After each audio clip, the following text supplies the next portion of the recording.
experts in full spectrum care using a natural approach. Patients come in for a variety of issues, including joint pain, chronic conditions, and issues specific to men's and women's health. Our naturopathic doctors can restore pain-free joint function and restore balance in immune, digestive, and hormone systems, which often improves immediate physical symptoms without having you take a bunch of pills. If traditional medicines aren't working, don't you think it's time to start feeling like yourself again? Call Naturopathic Physicians Group at 480-451-6161. That's 480-451-6161. Or go to naturopathicgroup.com.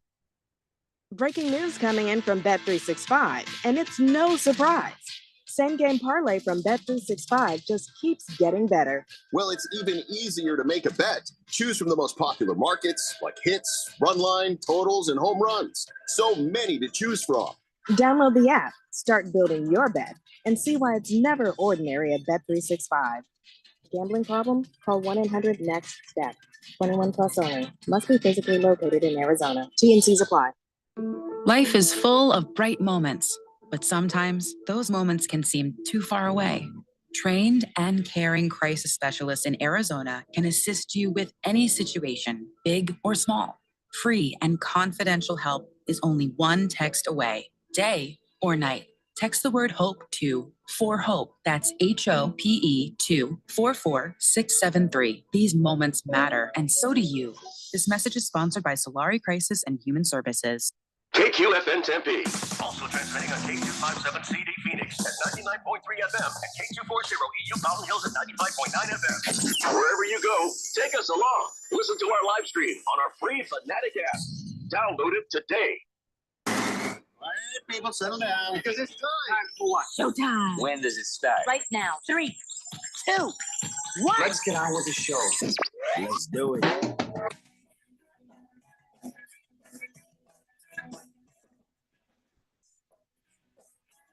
All right, everybody, it's Tuesday here on the Daily Blender. A good friend, Radio Pound, Jeffrey O'Brien, alongside Randy White.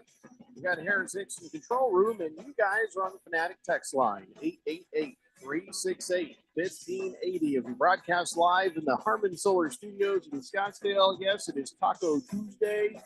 And but I had tacos last night in honor of, Cinco de Drinko. I don't know. Mm-hmm. Well, I don't know what's going to happen tonight. Wow, maybe taco casserole.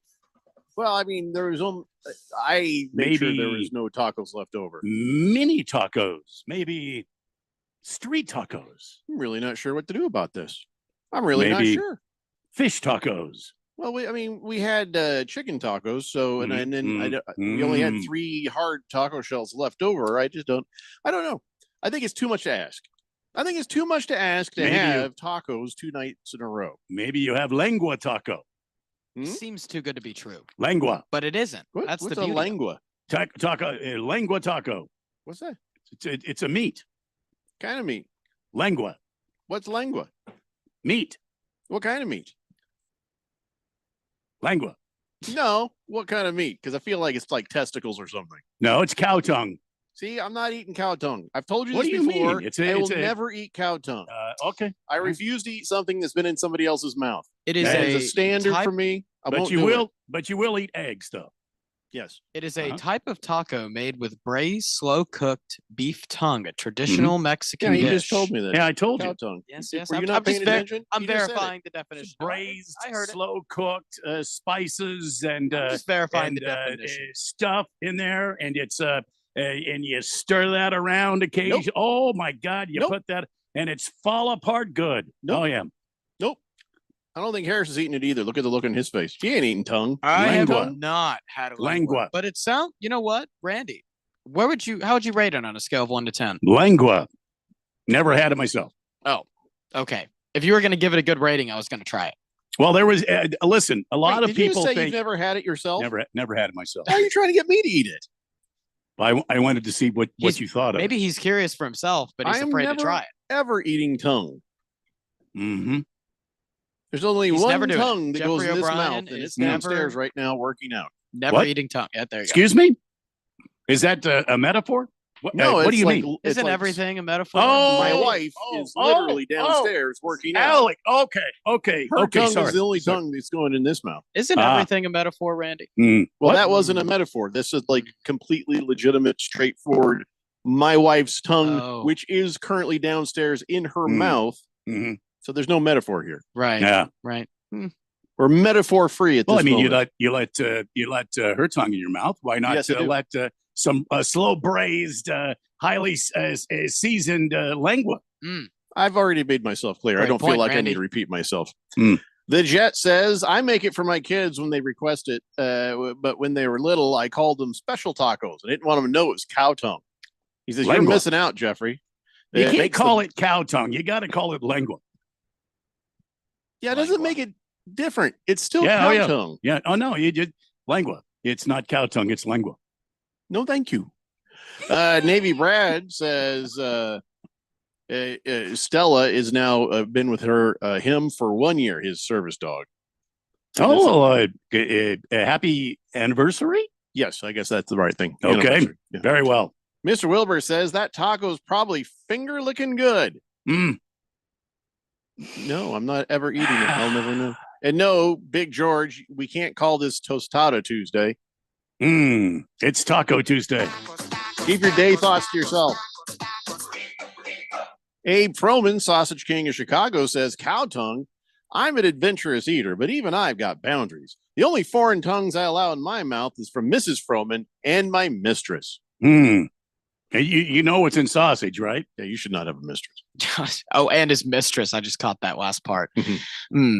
It's like they sweep up the floor of the butcher's house and they throw that in a thing and they mix it all up and then they squeeze it out into pig intestine and they roll that up and call it sausage. Hey, as long as it's not in somebody else's mouth, I'm okay with that. Hopefully, Miss Froman is not listening to the show. I don't think she is. Miss Froman probably doesn't know she's Miss Froman because everybody uses aliases on this show. So they could be sitting there next to them. Unless they know their text or nickname, they are none the wiser. Right. Right. Although, still, you probably shouldn't have a mistress. Yeah. Anyway, so Randy, a piece of news came across the old desk here, and I. All right. All All right. I'm ready. News. It's Go not great ahead. news. I'm ready. It's Tuesday. Go ahead. The NASCAR Championship weekend is moving out of Phoenix. And it's on its way back to Florida. Huh? Where? On its way back to Homestead. No And kidding. they're saying it's going to be like a rotating formula. So it might come back to Phoenix sometime in the future. But it was in Homestead forever. And then they moved it to Phoenix for a few years. And now I don't know why this is happening. Do you know why this is happening? No, I don't know why. Here's what the NASCAR folks said. They said the rotating model will provide new challenges for competitors as well as opportunities for unique venues to host our loyal fans. Here's the thing about that. Doesn't everybody already race at every track every year? Yes. Is part of the circuit. Yeah. So how is that providing new challenges for a competitor? Oh, it's not. It's that is NASCAR ease for we want a change of location. And the drivers are getting bored of going to Phoenix for the last race. And so But we're it's going to so change it nice up. here in that time of year. So Well, So Randy, from someone that's not a NASCAR diehard to you that is, do you think that's the only reason they're changing locations? Because the Yeah, I drivers are think getting so. bored of Phoenix. There's no other reason. Bored drivers. Well, a lot of Bored drivers don't. A lot of drivers don't think the race should be at one specific track. It should be rotating around. A lot of senior drivers, a lot of guys that have been in the racing for a while, because they feel like it's stupid to just have it at one track, because then you can set up in the spring race and you go back for the championship and you've got an edge. And I feel like I kind of like that idea too. I mean, I feel like, although it's been here at my beloved Arizona racetrack, listen, you got to share sometimes. If Jeffrey, there's an old saying: if you love something, you really need to let it go, and if it comes back to you, it was meant to be.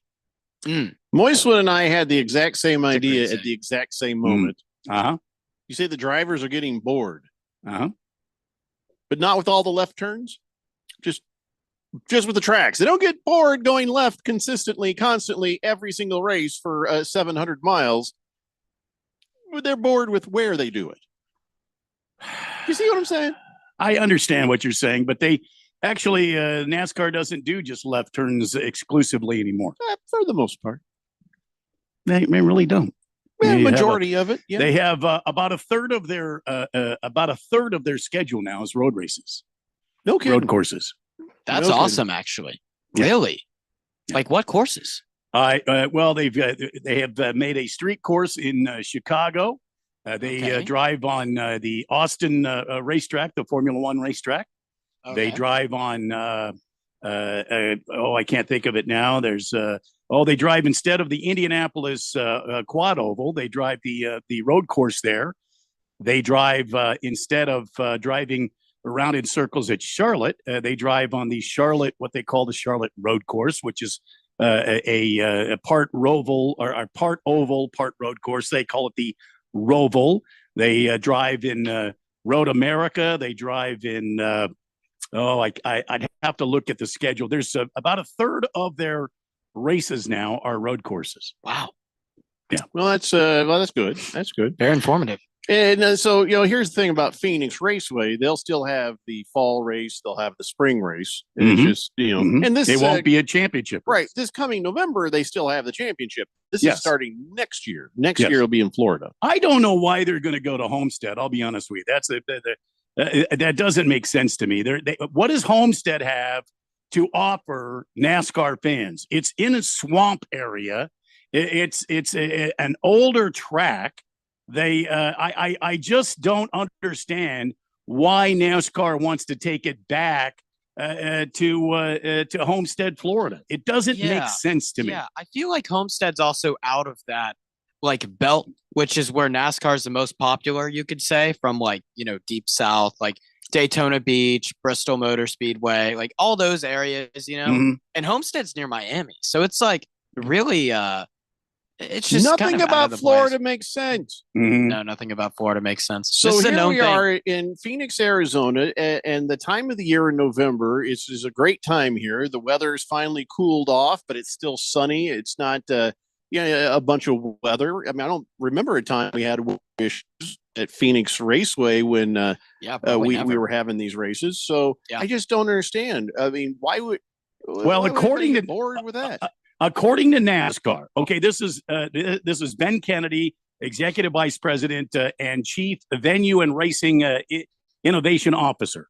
Chief Venue and Racing Innovation Officer Ben Kennedy. What if he likes innovative sushi? Says it's been since 2019 since we've had the championship race at Homestead. We've moved it out to Phoenix for the past several years, which has been great for us. It's been an amazing market. We've seen some great racing there, and we've crowned some of our biggest champions, but we're excited to go to Homestead Miami Speedway. I can tell you from a few people that I've talked to so far across the industry, through our partners, they're over the moon about it. And from our fans, it's the, quote, number one asked about championship venue, end quote, as well. Why? I just don't understand this. I guess I'm not going to, and I don't have to. Let's go to the text line, 888-368-1580. Sir Drives a Lot says NASCAR is creating a bidding war over the championship race. That's nothing more than that. Firefighter says, Harris, there's nothing more south than Florida. Doesn't get more deeper south, man, than Miami. What are you talking about? Mm-hmm. Miami isn't a part of considered the deep south. Technically it is southeast, but Miami, it's different. It's very Cuban. More people there speak Spanish than English. Yeah. Mm-hmm. It has a vastly different culture than Mississippi or Alabama. Or North Cuba, actually. Or even North. Swazman says, Randy, back in the day when I drove to Key West from Miami, I went through Homestead on the way. It was basically, like you said, just open, flat land on the edge of the Florida swamps. Yeah, I mean, there's an Air Force base, I think, nearby. It is called Homestead / Miami, but Miami's not really that close to it. It's like a 45-minute drive or more from Homestead, Florida to Miami. Quite odd. Kyle G says, are they rotating other races? Like, Well, will Phoenix just get a different race this year instead? And no, also, if it's boring, why isn't the Indy 500 switched somewhere else? Well, if Phoenix will retain the championship for this season, however, this begins next season. But I think they're going to start a rotation of races. And I'll be honest with you, this is a corporate sponsorship, a money deal. This has nothing to do with fans. It has nothing to do with anything other than how can we keep our corporate sponsors happy. And they've got, a lot they're of mad at us. Corporate sponsors. Well, NASCAR, they are wanting corporate sponsors to be in the quote unquote Miami area. Yeah. Because it's quote unquote Miami. You see what I'm saying? Yeah. Okay. I see don't what get you're it. saying. Abe Froman says maybe Randy'd be happier if the championship weekend was held in Chicago on that road course. No. I love a good road course, he says. No, I hate road courses for NASCAR. I absolutely hate it. Regal Beagle says NASCAR dug its own grave with the Phantom Yellows, stage racing, and scripted endings. Let's talk Formula One. Mm-hmm. Now, Formula One was very exciting in Miami this past weekend. They are in Miami proper. They're on the street course in Miami, and they were racing just this past weekend. McLaren, by the way, finishing 1-2, upending Max Verstappen and the Red Bull team. I got a conflict. My neighbor has my neighbor has a McLaren, and I know what time he leaves for work every morning because he has a McLaren. Oh, no kidding! 5:50 a.m. Oh, wow! So I'm conflicted. I'm like, that'll wake you up. I'm like, that's awesome. Kind of wish I wasn't awake yet. Right. That I just can't even complain about. Have you thought of telling him or no? No, the sound is just, I love it so much. Oh, yeah. It's a good sound. It's just too early in the morning. Yeah. Yeah. So I'm awake. Very conflicting. 6 a.m. every morning. I generally, once the sunlight comes through the window, I'm done. I got to get up. Do you and your neighbor have a relationship to where you think you could tell him? Or is it like, that would No, be we only weird. make out. No tongue. No eye contact. No, he's a nice kid. I feel like I could tell him. Right. I could probably say something to him. I mean, he's such a nice guy. When he had the hot tub party and you could hear them all talking and the girls giggling and whatever. I was just like, all right. Yeah, I mean, it wasn't a school night, so I didn't get mad about that. So, kid is just living his best life. I don't know what he does for work, but he's killing it because he's got a Porsche, he's got a McThrody V8. I'll never be angry about it. Isn't that I am not responsible. Now you've got younger guys that are in their mid 30s that are coming into executive leadership roles in NASCAR, and they're looking for exciting racing, trying to build the brand. It's no longer the good old boys. It's this very young, progressive thinking, 35 something. I mean, you look at these executives with NASCAR. They're young, man. They're young go-getters. I mean, well, maybe that's why, because Miami has clubs. Yeah. And Kyle G says corporate people don't want to fly out to Phoenix. They want to take a quick drive to Florida, hang out in them Miami clubs. Absolutely. Yeah. It's much closer to the people in New York City. Yeah. The Jet actually has a serious, real reason. He thinks they pulled it from Arizona because our track turns into a 1-lane track and it's not as competitive. Homestead can be 3 lanes of racing, and it's a lot more action for the championship. It can be. It can be. Yes. Yeah. It has multi layers to it. It's a worn-in track. It's a 30-year-old racing surface. They've never resurfaced it there. But I think if you read the interviews from these executives from NASCAR, it's about corporate sponsors being very excited about NASCAR returning to the East Coast for their ultimate race. It's kind of like, I don't know how to explain this, but it's just one of these things where you're like, wait, you came here and we were good enough for you, and now we're not good enough for you. But we're still the same. We didn't change. And and then you're going back to your ex-wife or your ex-girlfriend or whatever. What the hell? I just report the news, man. I don't make it. All right. Well, you know, It'd be the a hell way with 'em. better place. I mean, I anyway. hate it myself because I feel like people from Canada come down here. The weather is fantastic. People from California come over here. People from the all across the country head here fans.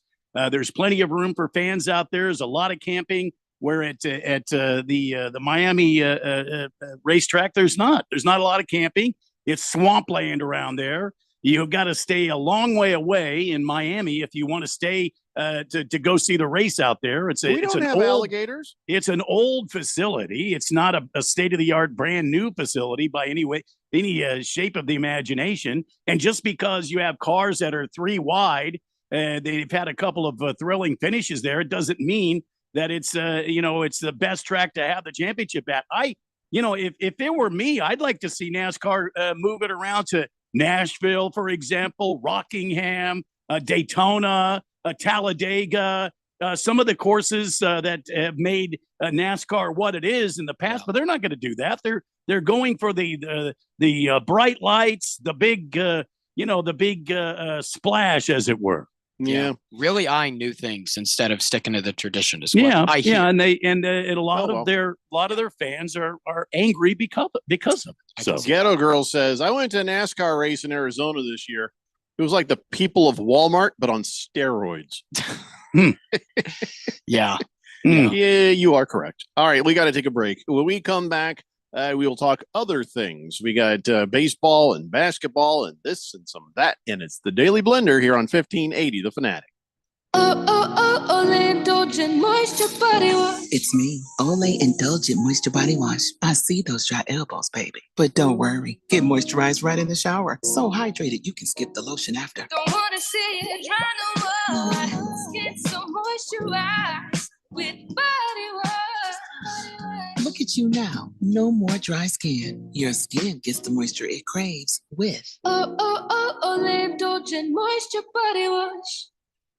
Progressive knows if you have to choose between everyday life and your boat, boat wins. What are you going to do? Take the boat out for a spin or go mail something? Boat wins! Are we cleaning the patio or taking the boat out fishing? Boat wins! Are we skipping that eye exam to go sailing? Boat wins! Rescheduling eye exams can be a nightmare. All right, fine. Eye exam, then boats. With Progressive, you can bundle your boat with your home or auto and save with a discount and spend more time enjoying those savings on your boat. Progressive Casualty Insurance Company, affiliates, and other insurers not available in all states and situations. Must qualify for enrollment. Results may vary. Attention. Have you racked up $10,000 or more in credit card debt? Are you barely getting by making minimum payments? With credit card debt reaching all-time highs, National Debt Relief is notifying consumers about significant debt relief options currently being made available to help those with overwhelming credit card debt. These options may reduce a large portion of credit card debt for those who qualify. You don't need to declare bankruptcy or take out a consolidation loan, and you may only have to pay back a fraction of what you owe, even if you have bad credit.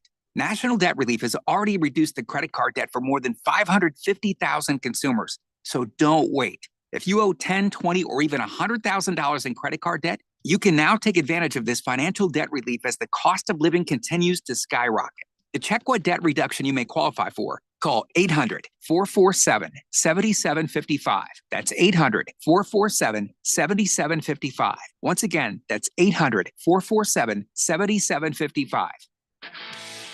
This is the story of the one. As a lineman, he does whatever it takes to keep the power on in his community. And he wants a partner like Grainger who does the same. Grainger offers the professional-grade products he needs, from voltage detectors to harnesses to hard hats, plus fast, dependable delivery, so he can rise to every challenge. Call 1-800-GRAINGER, click Grainger.com, or just stop by. Grainger, for the ones who get it done. The Rich Eisen Show. Greg Popovich will no longer be the coach of the San Antonio Spurs. What he has meant to the Spurs franchise, what he has meant to basketball as a whole, from everybody who's known him, warm man, red wine lover, but a guy who will use his platform to talk about things other than basketball and just damning all the torpedoes and running out of F's to give. His voice in that role will be missed. The Rich Eisen Show, weekdays at 9 a.m. on 1580, The Fanatic.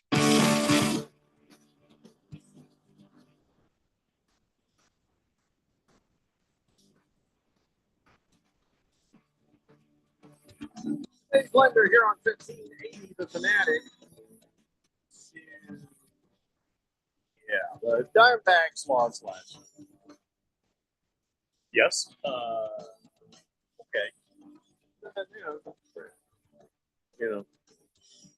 I don't know. I'm sure that somebody was not out there long enough for too long, and then I don't know. Well, no, we didn't have Corbin Burns last night. We ran Ryan Nelson out there as a starter. He only lasted 4 in the third innings, gave up 2 earned runs, 3 hits. He had 4 walks and only 2 strikeouts. Then the other guy that had the damage done to him was Ryan Thompson. He went out there, only threw a third of an inning, gave up 4 hits and 3 earned runs.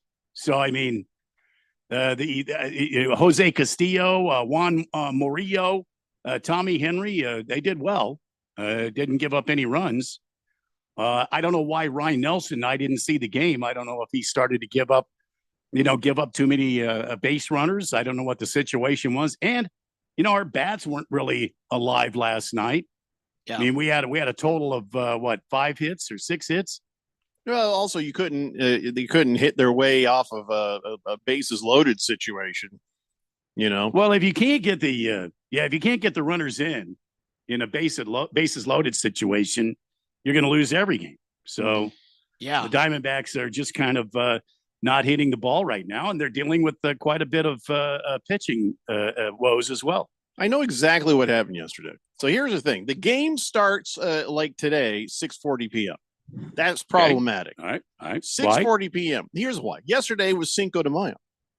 So if the players know, well, we're going to be busy around dinner time, or whatever, 6:40 on into the evening, they probably started drinking margaritas early. I'm thinking that's the problem. I see. Everybody is celebrated the Cinco de Mayo like for lunch. Mm-hmm. And then they show up at the park, and then they had to pretend like they weren't lit. Mm-hmm. And so that we should feel good about, because the score being 5-4, being able to put up 4 runs when you're completely blotto, that's respectable. Wow. I'm just trying to find the bright side here, Randy. Snakes go in tonight, 18-17, 1 game above 500. Meanwhile, the Mets are 23-13 and still continuing to play good ball. Well, Zach Gallen also tonight, by the way. Yeah, well, that hopefully let's hold our fingers across to each other and let's look each other in the eye and throw some salt over our shoulders and stand on one leg and all the other good luck charms. Find the 4-leaf clover and all that business, because we want him to throw really well. Yeah, the Diamondbacks have just had some duds in the bullpen, to be straight with you. Like Mantiply has struggled this year. And Ryan Thompson, I've heard great things about him in the locker room as a player, but man, he's just had a rough year. He's just not himself. I mean, in 0.1 innings, he gave up 4 hits, 3 runs, 3 of them earned, only had 1 strikeout. 1 of them was a bomb. And so it's just, that killed him. Triple H, that 0.1 means a third of an inning. Yep. Yeah. Yeah, you think they're maybe they should just like pitch try around, to help you out there. Pitch around Francisco Lindor? Why? Because he's really good at Chase Field. He's their leadoff hitter, but no, specifically at Chase Field. Well, he had 3 RBI and he had 1 home run, but he didn't do anything. No, I mean historically at Chase Field, he bats .364. He's had 3 home runs, 5 doubles, 3 triples, 7 RBIs, and that's in 15 games. Yeah, I saw that. I saw that. Maybe, just maybe. Last night he was 1 for 4. So, but that one was a 3-run homer. Well, I mean, it's true, but he was 1 for 4. I mean, I don't know what to say. I mean, the Diamondbacks can beat this team. We've seen it. They beat them in New York. So I'm not worried in the least. We had a stopgap pitcher in there in Ryan Nelson, who Triple H already has elaborated on that he's not having a great season. We used 5 pitchers in the game, 5. And we some of them were all right. Like some of them were all right, but we used them. Yeah. Which means that usage meter goes down a little bit, doesn't it? So Yeah. the next time we go to the bullpen, that usage meter goes down a little bit. Uh-huh. And now all of a sudden you're in a game where you really need somebody to come out of the bullpen. And guess what? Everybody's out of gas. Yep. Yeah, I think a big thing too was, I mean, Ryan Nelson just wasn't hitting the strike zone. I think he walked 4 guys in his like 4 innings pitched. And so that was a big issue, is they couldn't hit the strike zone, and just too many duds in the bullpen along with that combination was not a good one for Arizona. It's a lot to overcome when you have to hit your way out of that. Let me throw something at you here. The Diamondbacks pitching last night. Okay. Ryan Nelson went 4 1/3. Okay. Yep. And apparently he was getting rocked in that third of an inning. So that's why Right. Lovello went and got him. Yeah. Jose Castillo comes in for 2/3 of an inning. That's 2 outs. Yeah. The next pitcher, Juan Murillo, comes in for 1 inning. Another pitcher, Ryan Thompson, comes in 1/3 of an inning. And then Tommy Henry comes in for 2 2/3 innings. Yeah. Now you just, I mean, do the math there. Well, there's no rules. He can control his bullpen the way he wants to, but you do the math. I mean, he's using 5 pitchers, some of them for only an out, 1 out. Uh-huh. So you're saying there's too many guys. Thank you. Which is basically displays that Torrey doesn't have faith in a setup man at this moment. Or he's got his nose so far stuck in that analytics book that he has lost sight of how to take care of a bullpen. Maybe he's concerned of the versatility of pitches too. Says if a pitcher only has, say, 1 good pitch he trusts, well, what happens if you leave him in and they figure it out, and then what's he able to do? If a guy gets two outs in an inning, run him back out there the next inning, man. I mean, that's common sense. Yeah. Let him go against another batter or 2 or 3 or 4 or 5, as long as the guy is doing well. Yeah. Why run him out there for 2 outs and Yeah. then bring somebody else in? Yeah, there's got to be some hypotheticals that the analytics team is telling him for sure to watch out for. I feel like it's just the fact that he doesn't have trust in a setup man right now, which has been clear since he used. Well, I 5 mean, pitchers. I know there's some injuries in the bullpen, but yeah, he Martinez is a used big one. 2 pitchers for a full inning, 2 pitchers Yeah. for 1 full inning. And then he used 1 pitcher for That is 1 wild. full inning. You see what I mean? 3 pitchers for 2 innings is what he used. Yeah, that is wild to use 2 pitchers and none of them were like Castillo was. pretty Castillo good. threw blanks, man. Yeah, he No was pretty hits, good. no earned runs, no base on balls, no strikeouts. He came Murillo- out there, got 2 outs, Yeah. and did the job. And then they brought him in. Thanks a lot, kid. Hit the showers. You know what I mean? You don't even hit the shower. You don't need to. I mean, what the hell is There's no that? reason. Yeah. Save the water. Yeah, true. And Murillo wasn't bad either. And honestly, Thompson and Mantiply have just crumbled a lot for the Diamondbacks, Well- which is they have a lot. They can be a lot better. It's just right now, it's just not showing. And it happens in baseball, man. It happens. No, that's a good point, Moist One. He says, "Don't you think the Mets celebrated too?" My theory holds up. Why? Because the Mets are nerds. They wouldn't have. They weren't drinking. Well, yeah. they're maybe. just a bunch of pansies. Mm. So The Mets yeah. are Yeah, pansies? The Mets are pansies. Huh. And Griffin Canning pitched super well. I mean, the Diamondbacks couldn't get anything off of him. They didn't get anything until they went into their bullpen. And so that was an issue for Arizona too, is they couldn't hit anything off that guy. He wasn't walking anyone too. He was hitting the strike zone like effectively. Yeah, I mean, Canny gave up 6 hits. I mean, they had to go get him at one point, but when they went and they got Brazabon and Nunez, I mean, Brazabon came in and virtually shut down the team. Nunez came in. The Diamondbacks actually got some run scoring going. They stopped that by bringing in Garrett. Garrett shut him down. Then they went to Diaz for the finish. And yes, Corbin Carroll came up and Diaz struck him out. And Carroll swung at a bad pitch. Yeah. Swazman says, Randy, Diamondbacks are tough. Cubs are tough. Mets are tough. Plus, all 3 California teams are strong. It's going to be a slugfest to the end of this year. I 100% agree. I'm just saying it's frustrating watching the Diamondbacks at home and the use that of the bullpen that Torey Lovello is. when you use 3 pitchers for 2 innings, I mean, I'm sorry, that goes against everything you can imagine. We also had an issue. I think it was Corbin Carroll. I saw the video in passing, and he stole second base, and he runs in there, and saw that. Slides his hand in, touches the base before the glove touches him, and even on review, they said he was out. Yep. So, Randy, let me ask you a question. You got to touch him with the glove, right? You can't just touch him with your leg. You can't just touch him with your other arm. You have to touch him with the glove. You got to touch him with the glove with the ball in the glove, or your hand with the ball in your hand. Moisman says the glove did hit his foot. Well, if it hit his foot, then he's out. If he had caught the ball and the ball was in the glove, that's not what I saw in the replay. I don't know.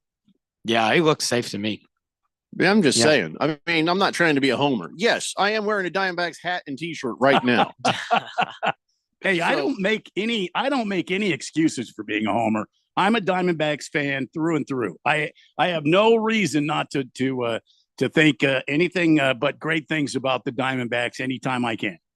Hey, by the way, you notice I got the red Diamondbacks with the teal outline. I saw that. Yeah, I'm not a big fan of teal, but I was able to match it with my Diamondbacks hat it was for Veterans Night. The military green Diamondbacks olive logo. drab. Yeah, I see that. So there. Yeah, I see that. It works out. I mean, as much as a man could match. Actually, yeah, it doesn't match at all. I think one thing we've learned for a man, it matches.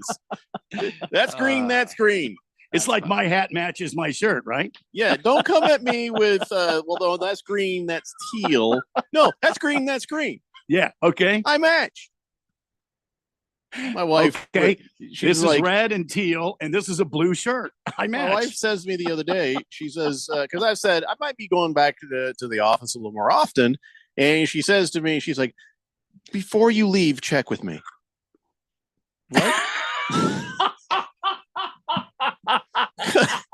She wants to make sure I'm not embarrassing the house. She wants to make sure I'm matched correctly before I go out. I got you. I'm just check with me. But that's why we married such great women. But I've been leaving the house without any grown-up intervention Jeffrey, since like 4th or 5th grade. Just go with it. Just go with it, man, and enjoy it. She's taking care of it. Do I give her a little twirl? I mean, or just gotta go with it, man. She's gonna look me up and down and be like, all right, you're free to go. Hey, you always complain she doesn't look you up and down enough. And now she wants to look you up and down. Ooh, give her the opportunity. Feel like it's not sexy up and down, it's judgy. You know, it's just judgy. You know what I mean? I don't mind, man. I don't mind. It's like if I like, well, your shirt's kind of tight. Are you sure you want to accentuate that part of you? What? What the hell? Oh, Jeffrey, it's about what's on the inside. It's about what's on the inside. Well, then, no, it's not, Harris. She's judging my outside. Are you not listening? Oh, I'm listening. Someday you'll be married, and it'll all make sense. Yeah. T. Lisha says yesterday turned into a bullpen game. Nelson isn't stretched out from I'd be happy they didn't use more than 5 pitchers. Well, I agree with that. But do you bring a guy in for 2/3 of an inning, and then you bring in another guy, and then you bring in another guy for a 1 out? I mean, it's not like you're in a game where you're trying to win T-ball. Everybody gets a turn. Everybody gets to play today. Exactly. You're not trying to win the World Series here, man. You know, parents yelling at me. We're in May. It's a tight ball game. Give a guy an opportunity, to go out there and show what he's got. Don't just shut him down, and because you're tearing the confidence out of these pitchers when you do hear that, Torey Lovello? You're tearing this family apart. They're always going to be looking out towards the bullpen to see if somebody's out there warming up. Has anybody ever told you that? You're tearing this family apart. No. Harris, you've never heard that? No. Neither have I. I guess they only say that in the movies, huh? Yeah, I guess they do. I would say so, yeah. Yeah. Makes me also wonder, what do I have to do to get somebody to say that to me? Yeah. What sort of mischief can I get into to get someone to say that? Probably. And then I'd feel pretty bad about it, I think. Yeah. Having a mistress would definitely be one. Well, I would never do that, and it wouldn't tear Right. the family apart. I'd No, be it- murdered, Yeah, and oh, yeah. That'd be your, that'd be she'd your have a death new wish. man Right there. within the hour. Yeah. Oh yeah. Yeah. Yeah. T-Licious says Thompson faced like 6 guys. He only retired one of them. You know, Schlossman says, remember the old saying, players play and coaches coach, but major league managers are known for not being relevant. I kind of disagree with that. I think managerial decisions will make or break certain teams this year. Well, I mean, For sure. Castillo came in and he got 2 outs. How many people did he face? He didn't give up a hit. He didn't give up a run. He didn't give up a base of ball, and he didn't strike anybody out. He 2/3 of an inning. Why didn't Castillo go back out there, save Ryan Thompson for later on? Or maybe he doesn't even have to come in the game. You know, quit playing the numbers game. Let Castillo throw to more guys and see what happens. But these guys try to get these perfect setups based on these mathematic equations, and they live or die by that, kind of like the Celtics live or die by the 3-point. Slow-Mo Zo says Sparky Anderson won 2 World Series pulling pitchers. He pulled them, but he also left guys in too and gave them the opportunity to pitch. All right, listen, when we come back, we're going to talk NBA because we got to talk about last night's game with the Knicks and the Celtics and the Nuggets and the Thunder. And Harris got everything wrong. And then later, because No, I did not. That got is everything wrong. Not true at all. I Celtics picked the didn't win. Nuggets. And I picked the Nuggets yesterday. You didn't call it for the Nuggets. You called it for the Thunder. No, I did not. We had this conversation yesterday. Randy, I rewind picked the tape. Denver Rewind on the the tape. upset. I would love to. I don't have a tape here to rewind. Why don't you have tape? I don't have the tape here to rewind. Harris has it. I picked Denver. Well, you'll just have to take my word for it. Hmm. Anyway, and Oh, then at 4 p.m., we got Pacers and Cavaliers. And as you know, the Indiana Pacers are leading that series 1-0. And then later this evening, the Warriors and the Timberwolves will square up. And it should be interesting. But listen, we'll talk about all that when we come back. It's the Daily Blender here on 1580, The Fanatic. Vince Colonnese is redefining news talk with The Vince Show. Hi, I'm Vince Colonnese, host of The Vince Podcast. It's a show with an obsessive focus on what's good for America. I'm bringing you the truth beneath the headlines of all of the nation's top stories. We feature newsmaking interviews with the top guests on the whole planet. And I'll ask the questions you only dream of other interviewers asking. Do you like being informed, engaged, and entertained? Good. You are going to love Vince. The Vince Show and Vince Podcast. Follow and listen on your favorite platform. I can't believe how spotless my floors look after using the Swiffer Power Mop. No more dragging around a heavy mop and messy bucket. Now I get the same deep clean without all the work. Thanks to the powerful solution and scrubbing pad of the Swiffer Power Mop, dirt and grime don't stand a chance, and I don't break a sweat. Mic drop. I mean, mop drop. Swiffer Power Mop. Swiffer Power Mop. A smarter way to mop. Try it or your money back. This is the story of the one. As a lineman, he does whatever it takes to keep the power on in his community. And he wants a partner like Granger who does the same. Granger offers the professional grade products he needs, from voltage detectors to harnesses to hard hats, plus fast, dependable delivery, so he can rise to every challenge. Call 1-800-GRANGER, click Granger.com, or just stop by. Granger, for the ones who get it done. I'm Angela Gonzalez, reporting from Phoenix. We're talking with the community about Phoenix Police Department. Ma'am, what do you think? Oh, I love them. They're our local heroes. We've had some problems around here with break-ins and people using drugs on the streets. The police work with our community to have a presence in our neighborhood and keep our streets safe. Thank you, Phoenix Police. Gracias a la Policía de Phoenix. Thank you, Phoenix Police. Rise to serve. Find more today at joinphxpd.com. Protect and serve with the elite. Sponsored by the City of Phoenix. Breaking news, and this one is almost unbelievable. Yeah, it's all about new customers at Bet365 because they get $150 in bonus bets when they bet $5, win or lose. And even better, bonus bets can be used on the spread, totals, and player props. There you have it. Bet $5 to get $150 in bonus bets, win or lose. And see why. It's never ordinary at Bet365. 21 plus only. Must be physically located in Arizona. Gambling problem? Call 1-800-NEXT-STEP or text NEXT-STEP to 53342. T&Cs apply. Your best plan to retire might be right under your roof. This is Rob Canyer, and for over 20 years, I've helped people discover how they can utilize a portion of their equity in their home as a coordinated strategy in retirement planning, thus creating additional monthly cash flow, paying less taxes, and making their retirement assets last longer. This is a safe and proven retirement strategy for qualified homeowners age 62 and older. All you have to do is reverse your thinking. Call me, Reverse Rob, to learn more at 602-REVERSE. That's 602-738-3773. The most important event in sports could happen at any time. Like right now. Or right now. Or even now. Don't miss history. Follow us on Facebook, Twitter, or at 1580thefanatic.com.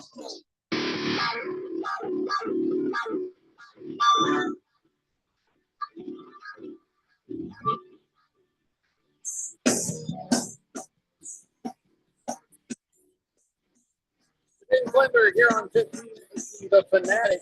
Joe says tired. The bum mix Nuggets winning no calls. Is that what happened? Is that what happened last night when the Knicks came back from being down 20? Was it all no calls? Is that what happened? Was it a no call at the last second when Gordon shot that game winner? Is that what happened? Was it all no calls? I'm sorry. I probably missed that part. Was it no calls, Harris? Was it all no calls? No. A consistent string of them? No. A few of them? Denver won the game fair and square, as did New York. Fair and square. No questions about it. There's always bad calls, but I feel like the bad calls go both ways. Yep. I don't think the bad calls only hurt the Celtics and only hurt the Thunder. Unless if it's egregious, then yeah, I'm going to defer to that. Also, what hurt Boston was missing 35 threes. They missed 45 threes. 45 threes. Yeah. 45. That is an NBA record for the playoffs. I think after the first 25, you say, hey, maybe a layup. Yeah. Maybe do that. But no, just keep on shooting them threes that aren't going in. That I would accidentally make quite a few. If I stood there and ran around and I was shooting 45 threes, I'd make probably a few. That's an ongoing issue in the NBA, by the way, is there are too many threes being taken and there's not a diversity in style of play. Why aren't coaches saying, hey, the shot's not there, okay? If you got a clean shot, go ahead. But for the most part, we got to get this score back. So let's get back to some mid-range jumpers. Let's go push it to the hoop. Let's take out the garbage underneath. Let's do what we have to do to keep in this game. Or in this case, as the Celtics, to keep the Knicks from coming back from 20 down. Yeah, and what's odd is it's usually the road team that goes cold from three. But no, Boston was at home. Like Tatum was 4 for 15, Brown 5 for 16, or Derek White 5 for 16, Jaylen Brown 1 for 10. So, I mean, the issue was those three guys just whiffed, man. It wasn't their day. And that happens in basketball, but sometimes you got to know, okay, I'm not necessarily feeling it from deep. Well, I got to attack the rim. Yeah, I mean, that's the thing I have not seen. And I don't know if it's because the coaches are like, he'll get it back. He'll get his magic. He'll find his shot. Yeah. This is going to be okay. And it's like they're afraid to tell them, all right, let's go get some easier buckets. Yeah. And then like he's going to break their confidence and they'll never be the same again. I mean, I just don't understand. What is your job as a coach if you can't coach and you can't tell them, hey, 45 missed 3-pointers. Is there a line? Is there a point where anybody in their right mind would say, all right, let's give that a break. Let's just get some points here. Yeah. Well, it reminded me of what year was it? 2017 when Houston missed 27 threes in that game 7. Kind of got flashbacks to that game if I'm being completely honest. But I think the What if Celtics. you're not being completely honest? I think the Celtics. What happens then? I think the Celtics have this series in the bag. I don't think this is any reason to be concerned because the Knicks shot 46% from 3 and like 39% from 2. So they were making more threes. Is that the philosophy that, okay, they missed 45 3-pointers that night. They won't do that again. They missed 45 3-pointers and only lost by 3 points. Like that should be telling enough to say all of that had to happen for the Knicks to win this game. They had to go 17 of 37 from three. So you're saying the Knicks didn't win, the Celtics lost. I'm saying, yeah, the Celtics lost this game. Yeah. Granted, Jalen Brunson made some excellent plays at the end and was as clutch as usual. Anunoby looked good. Oh, but yeah. man, Both Anunoby and Brunson had 29 points. Yeah. And then our old pal, Mikal Bridges, just stole that ball and said, hey, Jaylen Brown, do a thing. And there you go. Yeah, but then now is the time to bet on Boston if you can get them at a good value and buy low on them because they're going to win the series. I'm very certain of it. That's the hill. Let's see if you live or die on it. Yep. All right. Next time we'll see them is on Wednesday. Also last night, the Nuggets surprised everybody and beat the Thunder. So the two teams that were favored going in, lost. Yeah. So some people made some money at Vegas, right? Yep. People should have. I mean, when you get that big of values, man, you get Denver money line like that. I mean, you'll make some money for sure. Absolutely. Plus, I think 360 is what they were at. Moist One says that was a great point from Harris. They can be used in multiple situations. When they aren't feeling it deep, you got to attack the rim. Yeah. If Houston decided Harris. Oh, okay. Yeah. All right. I think he was legitimately agreeing with me there. I think he was. Sure. So Nikola Jokic, I saw something from him that Phoenix sure could have used, and that was that team was down. That team was behind, and Jokic ran up and down the bench and was like getting everybody riled up, being a leader, leader of men, going back and forth and just yelling and getting everybody fired up. Yep. Man, that was great. He's the best player in the world, man. That's exactly what he should be treated as. I wonder what that was like. Yeah. To have something like that. Chris Paul was that guy. Just running up and down. Yeah. Chris Paul was that guy. I wonder how that works, huh? Hey, look at this. Against the spread says, I'm with Triple H on the Boston to win the series pick, but the payout won't be that good. Man. Yeah, I think Boston's going to, this one between Denver and Oklahoma City is different. I think that this is sustainable, and I think Denver can easily win the series. I picked them to win before. I don't know what you guys were talking about when I picked the Thunder. I picked Denver to win the series. I think they can win the series, unlike New York. My reason being is because the reason why Denver struggled more so this year than usual with Jokic off the court is because Jamal Murray he struggled a little bit to find his stride. He was battling injuries. Aaron Gordon was battling injuries, but now these guys have played well. Westbrook also looked good. He made some great plays down the stretch. So if they can just be adequate when Jokic hits the bench, meaning don't let the ship drown, just keep it afloat. Right. Then Denver can win the finals. Ships don't drown, You mean don't let the ship sink? Because a ship is an inanimate object, does not breathe, and cannot drown. Right. Well, don't let the ship sink is what I meant to say. Thank you for correcting me on that, Jeffrey. But and don't let the door hit you on the ass. And how's that go? I think it's the good Lord split you. Don't let the door hit you. Yeah. Where the good Lord split you. Yeah, but honestly, if Denver can keep that ship from sinking when Jokic goes off the court, all that they need to do is that. Because when he's on the court, they might be the best team in the whole NBA. Yep. Well, I think hopefully this will be a good series. But here's the thing that's also interesting.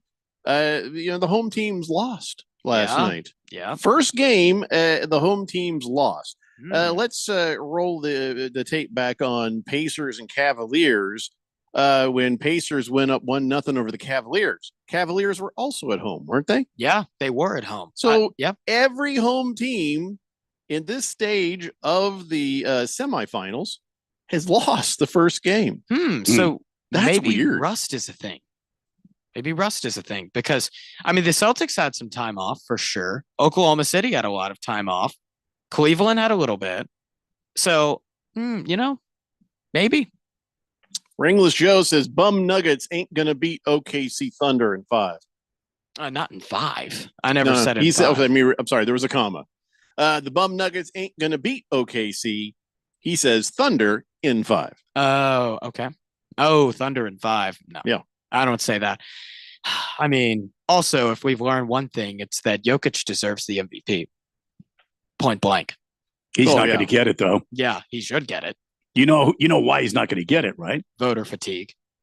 No, the writers are going to give it to SGA because of Shai Gilligan-Alexander. That's He why had 33 points last night. That's why this is it's ridiculous to have the writers vote for these. It should be the players that should vote for these things, not the writers. Nikola Jokic had 42 points and 22 rebounds. By the way, if LeBron, Shai Gilligan-Alexander had 10 rebounds and 8 assists. No, he played well. He had a good stat line. He did. He played well. I'm just going to say if LeBron James or Steph Curry or anyone else had a 42-point playoff game, ESPN wouldn't shut up about it. But this is just a normal night for Nikola Jokic. Just saying. You're right, though. Yep, it's true. They like this guy is generationally good, and the NBA doesn't seem to know how to market him. He's a damn foreigner. Yep, that is honestly true. Sometimes foreign players can have trouble getting marketed. Like Ohtani could be the same way. Yeah, that's right. Because Nikola Jokic is a damn foreigner, and Shai Gilligan-Alexander, nobody knows how to say his name correctly. So, I mean, technically, he's a foreigner too, though. He's I think you're a foreigner. I am. Aren't we all? Well, no, I'm not a foreigner. Mm. I'm an American. American You're or American? Irish, though, right, Jeffrey? How dare you, sir? How dare you make this about race? I digress.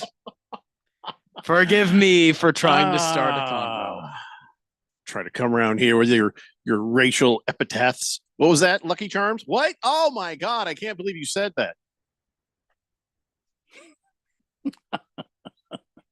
Jeez. Yep, that's what he said. That's what he said. I don't know. I mean, Randy, what are you? I'm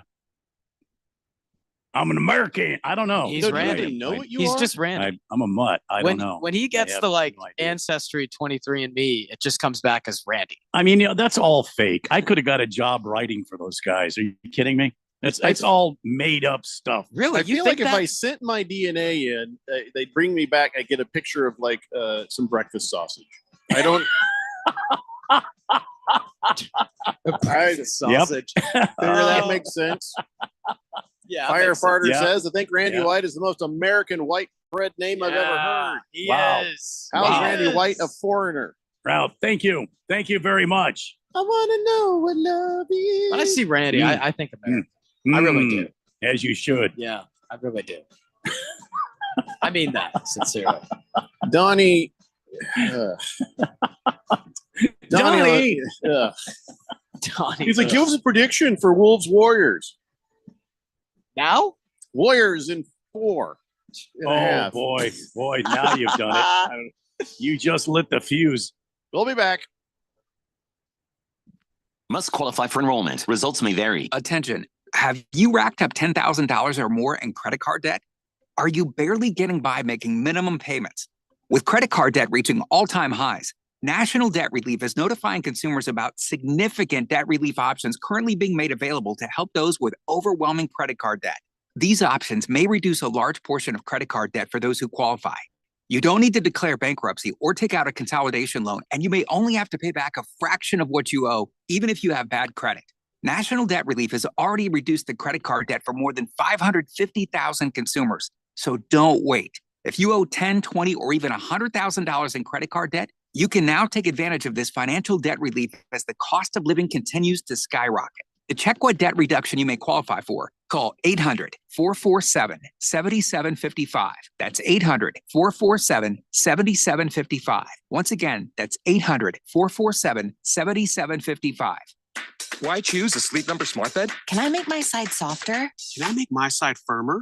Can we sleep cooler? Sleep Number does that. Cools up to 8 times faster and lets you choose your ideal comfort on either side. Your Sleep Number setting.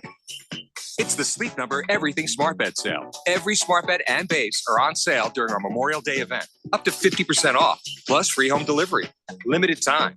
Exclusively to Sleep Number store near you. Learn more at sleepnumber.com. Right now, the Home Depot has spring deals under $20. So what are you working on? If you're planning on cooking out this season, head to the Home Depot so you can fire up the grill with deals on charcoal. Right now, get 2 16-pound bags of Kingsford charcoal for only $17.88. Was $19.98. Don't miss spring deals under $20 now through May 7th at the Home Depot. Subject to availability, valid on select items only. All right, so there we were, cruising through the new open-air zoo when I realized that the park was closing in like 15 minutes. That's when the afternoon took an exciting turn. Luckily, we were in my Nissan Rogue. With its powerful DC turbo engine, well, we had more than enough time to see all the animals. Whoa! And outrun a few! Drive the Nissan Rogue. Now, Nissan offers 6 vehicles starting under $30,000 MSRP. Shop at your local Nissan store or at nissanusa.com. 2024 Nissan Altima Kicks, Leaf, Rogue, and Versa. All prices are manufacturer suggested retail price. Manufacturer suggested retail price excludes destination and handling charges, tax, title, license, and options. Dealer sets actual prices. KQFN Tempe.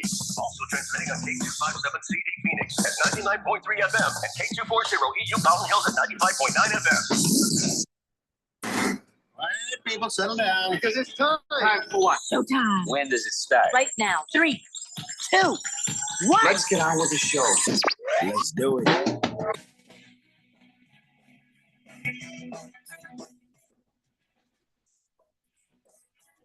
All right, everybody.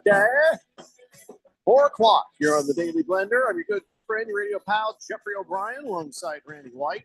Got Harris Hicks in the control room, and you guys are on the Fanatic text line, 888-368-1580, as we broadcast live in the Harmon Solar Studios in Scottsdale. It's sort of weird, oddly cool, overcast day. I feel like it slowed the show down by at least 30%. Really? Yeah, don't you guys feel like it's just kind of like we're just kind of meandering, kind of moseying? I love this weather, man. Like it's napping weather. I do feel like that a little bit, though. It's kind of a cool place to be, honestly. I didn't take a nap today, so I don't know that this is Nor actually did I. napping, Yeah, right? nor did I. God, I wish I could nap. I can't sleep when it's light out. As long as it's light out, I just can't do it. Can't do it. Unless of course, there's times maybe if I'm watching football or something and I start to just fall asleep. Very rarely, but occasionally. Okay. But I can't purposely take a nap, and I hate that about myself. Can you fall asleep like in planes, in cars? Not easily. Not Okay, easily. see, I Not can a do car. that very Because I'm easily. usually driving. But Yeah. as far as the plane goes, somebody else has that handled. So it's hard for me. It really is. If it's light out, I just can't do it. If it's nighttime, maybe I can doze off. But Got it. Ringless Joe says Shy God Alexander is going to get his lick back on the Nuggets and destroy him tomorrow. Chokic and Westbrick won't win another game this series. Chokic is an NBA champion and a 3-time MVP. So I don't know where you're getting that label, first off. So just going to say that. Maybe OKC wins game 2. Fine. But I'm picking Denver for the series. They better win game 2 or they're in a world of hurt. Yep. Slow-Mo Zoe says, Randy, I thought you were the emperor of Neptune. I am the emperor of Neptune. Thank you. Firefighter says, Jeffrey, do you have That's any you? relations to I didn't know the that was Lucky you. Charms guy? Wow. Man, you racist bastards. People don't get it. I'll be honest with you. I don't think Irish is a race. I don't think, just other kinds of white guys. You know what I mean? So it's not really a race. I just feel like I wanted to throw that at Harris. I mean, being from the South, he's so numb to being called Here racist. we go. I knew it was coming. I could have sensed it. Dimeback dude says, Randy, it was only 71 degrees today here in the valley. So beautiful outside. Is it true that we'll hit 100 degrees this weekend? Well, I think that calls for a weather forecast. Well, Randy, don't you? we can handle that from the 1580 The Fanatic Weather Center. Chief Meteorologist Randy White. We're currently in Sugar Bush, Wisconsin. It's 78 degrees. Sugar Bush, Wisconsin. Cloudy skies. Booking his trip as we speak. Cloudy skies. Chance of rain tonight, overnight. If you happen to be up around 1, 2, 3 o'clock in the morning, maybe a chance there. Sunrise at 5:35 tomorrow morning. Then tomorrow, 35% chance of rain, 80 for the high. This weekend, Friday, 100. Saturday, 102. Sunday, 102. From the 1580 The Fanatic Weather Center, Chief Meteorologist Randy White. Back to you, Jeff. Go. This has been nice. I'll be honest. I thought it was going to start getting hot early in April. It gave us a scare, but I feel like it's stayed cooler longer this year going into the summer. If you look at the 10-day coming up here, Sunday we're expecting to get 102 on Sunday. However, by next Thursday, 84 degrees. I was going to bounce around a bit. Yeah, but that's stay in the uppers. That's a typical Arizona springtime forecast. But not usually deep into May. I was thinking about taking a trip just by myself to the Grand Canyon and hearing that weather report. Hearing that weather report for the weekend. You don't mean right now. For the weekend, I was saying, don't worry, I'll still be here. I know you guys are enthralled. But over the weekend, I was thinking of doing that. And after hearing that 102, I might do it. Might just take a week. I have a free weekend of myself. There might still be snow in certain places as you go north. I will have to check that. Thank you for reminding me. I may need a weather forecast throughout the week from Randy on that. Well, we can do that. Your official weather headquarters here, 1580 The Fanatic. Yeah, okay. So official. Moist one says Sugar Bush is in Brown County. He says I might move to Sugar Bush. Sugar Bush. I knew you'd appreciate that. 78 and sunny currently in Sugar Bush. Beautiful. Oh, yeah, beautiful. Hefty Lefty just sent me a thing. He says possibly the greatest pitching matchup in terms of names in baseball history. Hefty, you're taking a page from Ringless Joe's book. Not even connected to what we're talking about. We've moved on to the basketball, to the NBA. Be easy on him, Jeffrey. It's Hefty Lefty. Yesterday was Cinco de Mayo. Maybe he's having a little harder time operating today. Yeah. Of course, now I've seen the graphic. I can understand why he might have been urgent. This, I don't know if this is real or what this is, but I feel like it's a minor league team. I can't read who they are, but evidently it's a pitching matchup between Reed Butts and Owen Sharts. I don't believe that's his real name. Very serious pitching matchup, not a laughing Butts matter versus Sharts. I don't believe that's real. Yeah. I'm going to confirm. But I guess the family is traveling to watch Reed Butts take on Owen Sharts. They went to school together, did they? I have no idea what this is, but I think they went to college at Brown University. Am I right? No, I think you're right. He says no. He says Reed is my cousin. Oh, you're real. I don't believe you.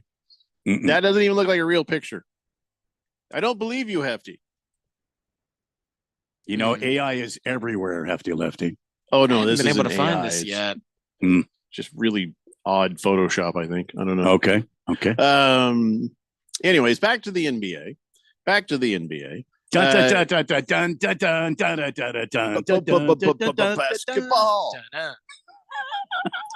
So just thought I would throw that in there. It was great. Coming up here in a few minutes. Oh no, it's already started. Pacers and Cavaliers are in action right now. It is 4-2. I'm not going to tell you who's winning because it doesn't matter. Yeah, don't spoil it. Yeah, there's not even just a reason to worry at this moment. Yeah. But so that game is currently underway, and then later on at 6:40, you got the Warriors. And so here's the thing: Draymond Green, is should be focused on what's next with Minnesota. but he's salty still about Dylan Brooks. And not for anything that happened, but he was like, Dylan Brooks ran off the court, didn't even shake hands. He says there were no handshakes. He says what? He says, so when I say you see what guy is made of, well, he ran off the court. He says, when guys lose respect for you in this league, it doesn't matter, and it's going to catch you in the end. Is that big a deal? The guy didn't shake hands with Draymond Green? No.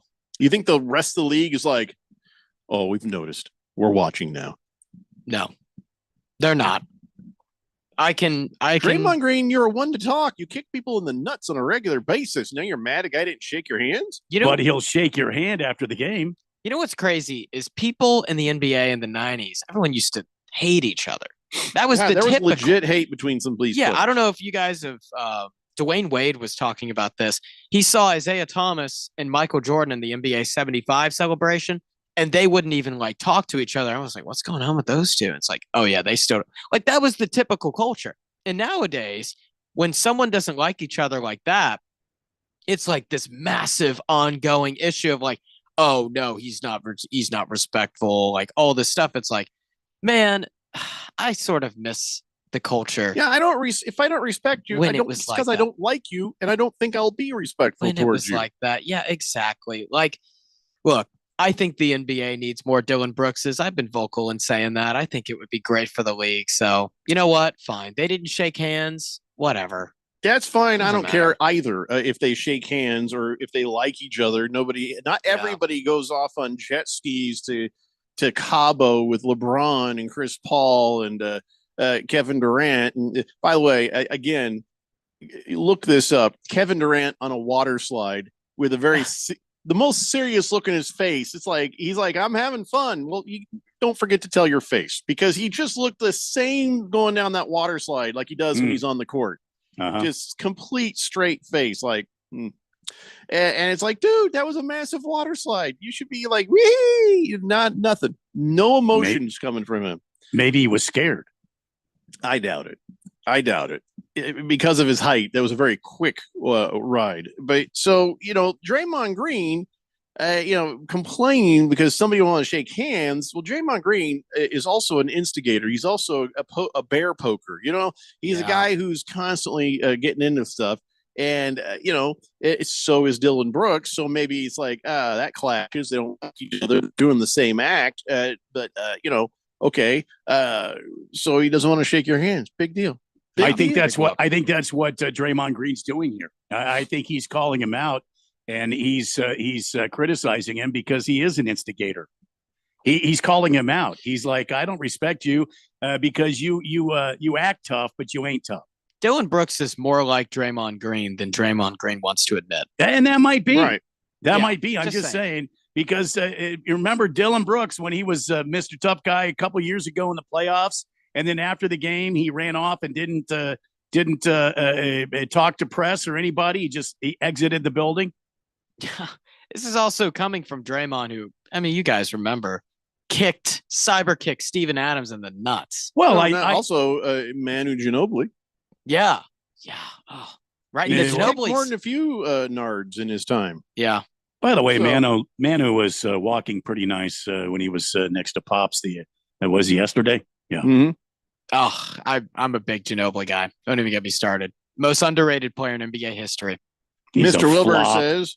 Oh, stop it. Mr. Wilbur says, Jeffrey, come on. Everyone needs a good swift kick in the nuts every once in a while. Absolutely. We all. I don't. Nope. I'm good. He says even fans of the SEC with the last name Hicks would probably not turn down a good swift kick. Yeah, I'm pretty sure we'd everybody turn down. If you had a choice, you'd say no. Yeah, if you say, I mean, look, who denies a good swift kick in the cha-cha bongos? Not me. I will deny it. I'm not. No, thank you. I don't understand the design at all. Again, conversations that I hope to have with God, not too soon, but at some point, I'd like to have a conversation saying, all right, first off, why are these things hanging outside of my body? Can't they be inside the body? And then he'd say, well, they need to cool off to work correctly. Yeah. Well, why didn't you design something that worked correctly when it was all the way up in there? Because you know how hard how much that hurts when you get kicked there? Not even kicked there. I was trying to explain to my wife. Says it's not even about a kick. Sometimes just a little brush. And then it's the worst thing ever. Yeah. It's like, why are they so sensitive? I'm like, good question. Why are they so sensitive? If they have to hang around outside the body, why excruciatingly sensitive and painful? Randy's probably the only one who could take a kick in the nuts and just be stone cold reactionless. I think everyone else, all of Why us, do you would just think be, that "Oh." Randy would drop down in the I don't ground think and he- I cry don't like think a he would. girl, just like No, I anyone think else? I think it would I just sure be like would. it'd be Yeah. like kicking a transformer in the I don't nuts. think so. I think No. it would. Where do you? I get think this? I would crumple like an aluminum I think can. there you are kidding men, me? and then there are gladiators, and then there's Randy. He I has think this that's how it idea goes. about I think who that's you are, exactly Randy. how it That's goes. probably dangerous. Yeah, I think that's how it goes. very dangerous. Right, that's what indeed. I've been told. At least Moist men, one wants to gladiators. ask God, what's up with prolapses? Okay, that's yours. I'm not asking that. What? I've never had that, so I don't want a prolapse. I don't want I'm not even going near that in a conversation with the Almighty. That's your conversation to have, not mine. Oof. Oof. That's worse than a kick in the nuts, I think. Wow. Yep. I feel like that would be worse. Yeah.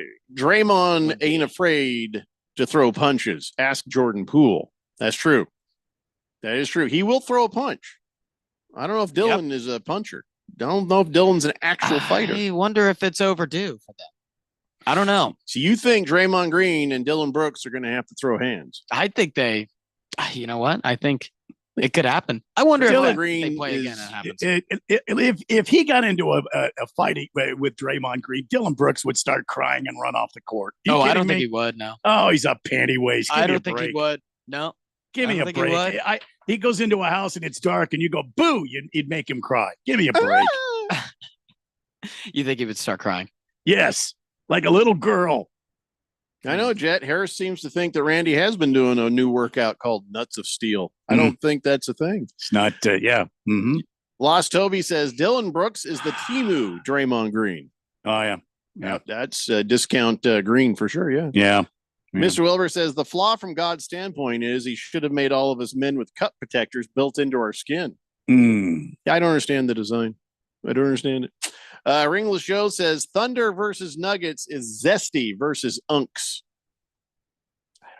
Don't understand it. Well, I mean, that's obviously that's modern language again. Of course, I understand it. Of course, You don't I do. understand it. Of course, I do. Don't be ridiculous, Jeffco. Our amoeba doesn't understand it. How is it you understand it? So please Well, I explain. mean, Who are the zesties? Who are the unks? Well, the zesties are clearly the other guy, and the unks are clearly those guys. Which guys? Those guys over there. Which Those are the zesties. Come on. That was a Super Sigma response, Randy. There you go. Thank you. Good stuff. Donnie just all caps. What is your prediction? How? He says, no. You know what? We're not even going to tell you now. Yeah. Because you want it that badly. We ain't telling you. If anyone asked other than Donnie, we probably would. But no. Baker's Cocky Hen says Gobert and Draymond has more hatred, though.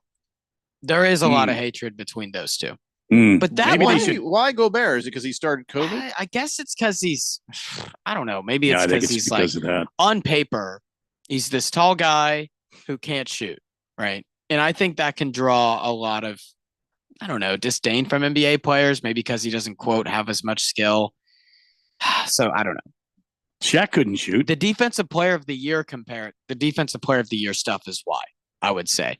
Because Rudy won all those DPOYs from Draymond, which I think he deserved. Baker's Cocky Hen says Draymond tried to choke him out. Gobert is French, so, there's always that. Yeah, that is a factor. That's right. He did try to choke him out. Huge factor. Yeah, he did.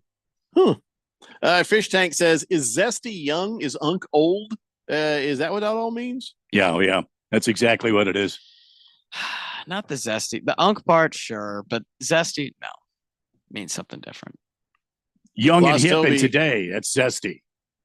No, Lost it's not. Toby says Warriors in 6. Come on, Randy. That's ridiculous. Triple H, don't be ridiculous. Moisten says Zesty is code for, and I can't see. It's like a little weird flag. I can't see it. It's like blue and red or something. I don't know what that means, Moist One. Whatever your emoji is, it's very small. Slim Pickens hat says Lambeer was the perfect gentleman. Of course. Okay. What? Sir Drives a Lot says Gobert and Draymond should fight more than Brooks and Draymond. See, now there's a fight I would pay to watch on pay-per-view. Gobert and Draymond? Yeah. If you put that on pay-per-view and you bare knuckle fighting right there, Draymond Green and the Dirty Frenchman, yeah, give me that. Give me that all day. I think that would get so much viewership. I think it would. Maybe Adam Silver's on.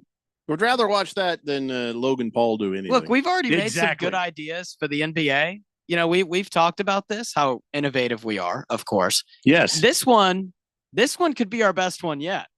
In the off season, Draymond and Rudy fights in the off season. You see what I'm saying? Yes. I don't think that you can get either of them to fight for real. The Nut Crusher in the moment. Against the Dirty Frenchman. In the moment on a basketball court, when you know somebody's going to separate you, when you know that somebody's going to pull you and hold you back, everybody's a tough guy. But if you actually had to get into the ring with Gobert or Draymond Green, you'd think twice. Both of them probably are like not wanting any of that. Listen, man, I'd pay to watch that happen. Lost Toby says Gobert talked a lot of crap at one point. Then Draymond choked him out. Yeah, Draymond, I think, will probably throw down and fight a guy. See, he put him in the sleeper hold right there, and he was whispering in his ear, "This is just a little taste, you dirty Frenchman. This is just a little taste of what can happen." See what I mean? Donnie says Draymond almost killed Rudy on national TV. See that? Killed? I think that's a bit strong. Tell me, Fourth Dimension, you would not pay $49.95 to watch that. The Nut Crusher versus Escargot. Yeah, I think I would. You see what I'm saying? I would. I honestly would. I'd pass. I just watch it on YouTube like God intended. Random texter says Lambeer was a perfect gentleman. Let's ask Robert Parrish from the Boston Celtics if he agrees. Moist One thinks zesty equals LGBLTBBQ. BBQ. He would be right. Jet says, I'm excited to watch Draymond and the Ant-Man go at it in this series. They'll both talk bleep and they'll both back it up. They both will. Both of them have. I bet there's a fight.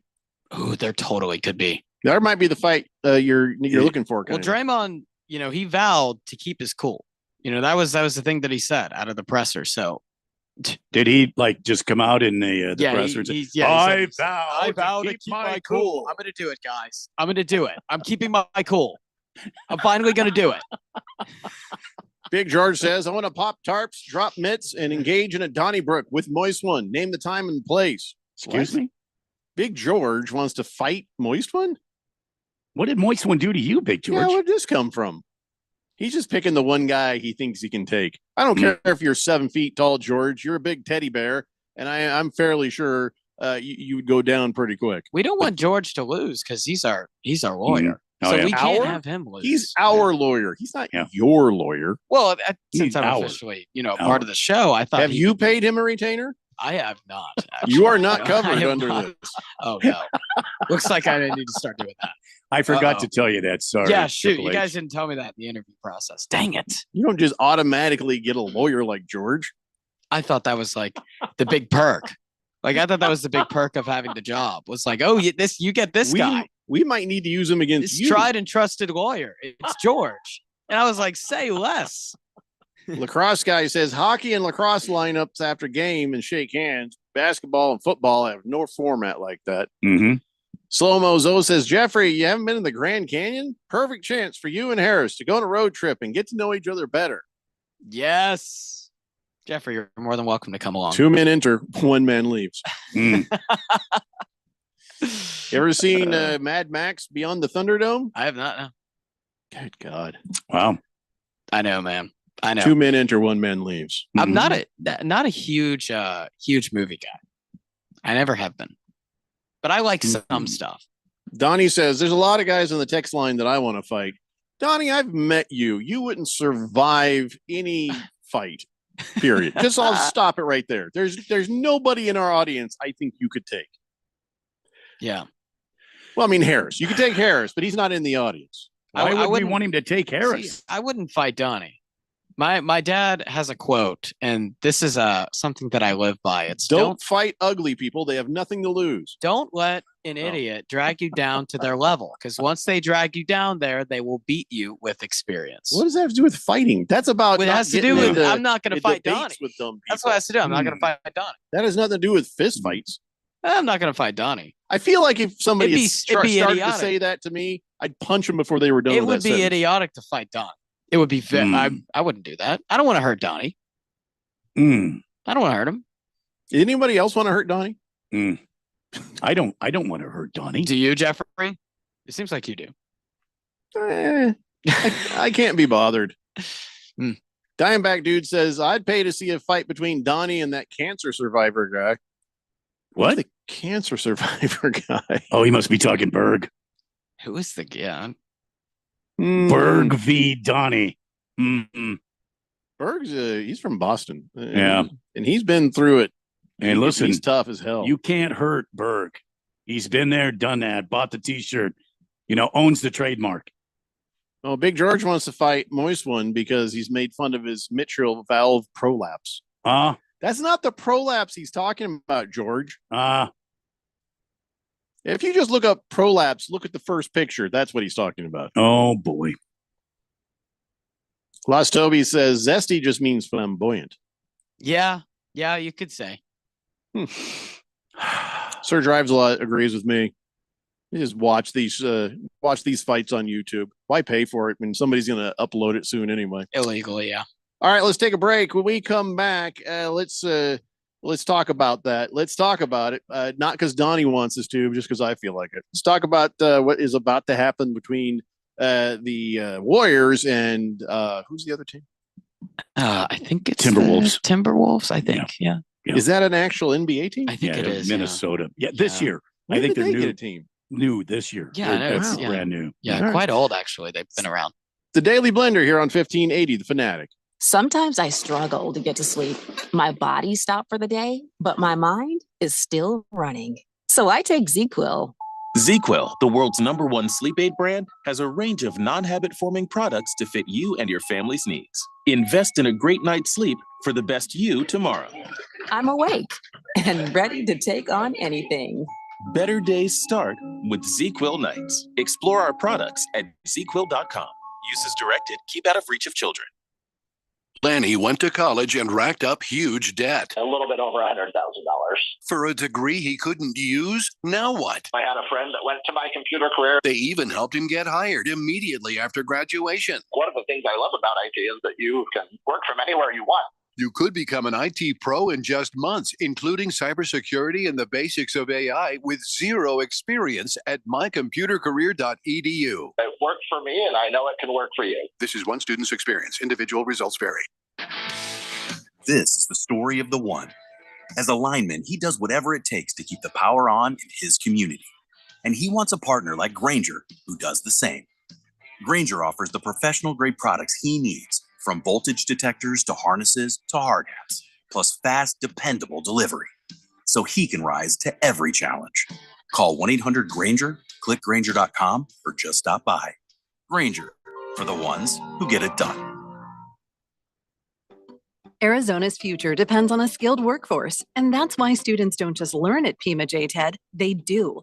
From healthcare to technology and construction to design, the JTED classroom model gets high school students ready for college, a career, or both, teaching them the skills Arizona employers need right now. Discover how Pima JTED students can support your business. Learn more at PimaJTED.org. That's PimaJTED.org. This message is sponsored by Potoff Private Philanthropy. 2025 NASCAR Championship Weekend. October 31st through November 2nd. Experience the thrill of NASCAR racing at Phoenix Raceway. October 31st, it's the NASCAR Craftsman Truck Series Championship. November 1st, it's the NASCAR Xfinity Series Championship. And it all culminates with the NASCAR Cup Series Championship on Sunday, November 2nd. This event will sell out. Go to PhoenixRaceway.com for more. Don't miss the NASCAR Championship weekend at Phoenix Raceway. Get your tickets now. The Rich Eisen Show. It's kind of gotten almost old hat, where how did Howie Roseman wind up with this guy again? And Jahad Campbell is that guy. It doesn't take long to watch his tape and see him jump off. For us, all along through the process, this was a top 10 player on our board. I think it's no secret by now. Some of the questions were more medical in nature. Just felt really fortunate that we were able to trade up and grab him. The Rich Eisen Show, weekdays at 9 a.m. on 1580, The Fanatic.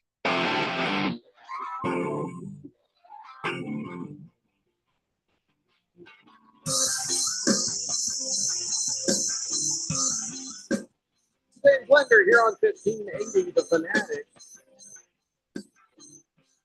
So the Cavaliers are up 20-13 over the Pacers in the first quarter. That's about done. They got about 3.5 minutes left there. So we'll keep you up to date on that score. And then coming up later on, I think 6:30, we've got, I always forget the name of the team, but the Warriors are playing some team. Yeah, I think it's the team out of Minnesota. I think it's the. Is it the Lynx? Timber, the Timber. I think it's something. the Lynx. No, the Twins. Is it the Lynx? The Twins, maybe? No, Maybe. that's a baseball. No, that's team. baseball. Yeah. Oh, yeah, no. It's the Minnesota Wild. Oh, yeah, that's yeah, right. that's it. Right, Okay, the there we go. Wild. Yeah, There we go. Yep. So, all right, let's be as serious as we feel like we need to be. Dang The game is happening with the Cavaliers and Pacers. So I guess the Twinks, is that what they're called? Moist one, the Minnesota Twinks. Got it. Wow. So, what's this ringless show? Luca died. Luca lied. LeBron died. Shannon Sharp cried. Suns in 5. What the hell? A lot of mysterious things happening in that. And the we just Suns launched are- missiles. Brace yourselves for in kit pack. That was code. I don't know if you've some been- sort of code Pretty sure that ushering yeah. in the end of the world right here. Yeah. I don't know if you've been living in under a rock, but the Suns have been eliminated for quite some time now. Yeah. Yeah. Yeah. Quite Detroit some is like living under a rock. Pretty much. Actually, kind of pretty there, except for there's no water. I've heard real estate prices are similar too. Very, very low. Yeah, Very yeah. plungingly low. Yeah. You can buy some land there. Not why would you, but you can. Yeah. Slow-Mo Zoe thinks that Mr. Wilbur could beat Donnie in a fight. Oh, I don't know about that. I mean, Wilbur's not a violent man. Have you met Mr. Wilbur? Yeah. Oh, yeah. I've met him a couple of times. Yeah. Okay. He's not a violent man. Mr. Wilbur is not a violent man. I've seen him once. He hasn't seen me at all. So, Dimeback Dude says, "Will the show be ending early today to cover GCU baseball's big game tonight against those criminal meth eaters from Tucson?" No. Oh, I wish. They usually don't put the baseball on the radio. Now, if something really awesome is happening, we might air a game or two if they want us to. But no, we wish, but no. Big George says, "Okay, we're good now, Moist One. No need to fight." Says, "But if you want, we can still pop our tarps at the next Daily Blender get together." What? Nobody's popping tarps. No shirts do not come off at our remote broadcast. Oh, I see. Yeah. Okay. You're in a fight, just do it like men with your shirts on. There's no We need to take truly your are shirt off. the ultimate peacemakers. We had these people. Who's an ultimate peacemaker? I'm happy to let them fight. Just don't take your shirt off. Yeah. And Harris, stop trying to talk for the show. You don't get to talk for the show. I was just saying, I think we're peacemakers. We're not. I think we are. No, I'm happy to see a Unintentionally, couple Jeffrey, listeners throw down You don't see it, but I do. get picked up over their head and thrown into a table. I'm good with that. I think Big George would. I don't think you want to mess with for that guy. George. I don't think you want to mess Stop with that guy. speaking for people, Harris. I'm just saying. I think It's he not would your be place. He'd be a guy you wouldn't want to mess with, Moist One. So it seems like you dodged a bullet. Moist One can't dodge anything. He's legally blind. Wait, no, that was that's Wilbur. Mr. Wilbur. Yeah. Yeah, it's Mr. Wilbur. Although, Moist One's he probably could.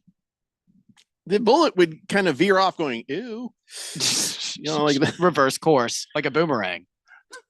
Ringless Joe says Minnesota's that state with the longest championship drought of any state with a team for all the Big Four sports.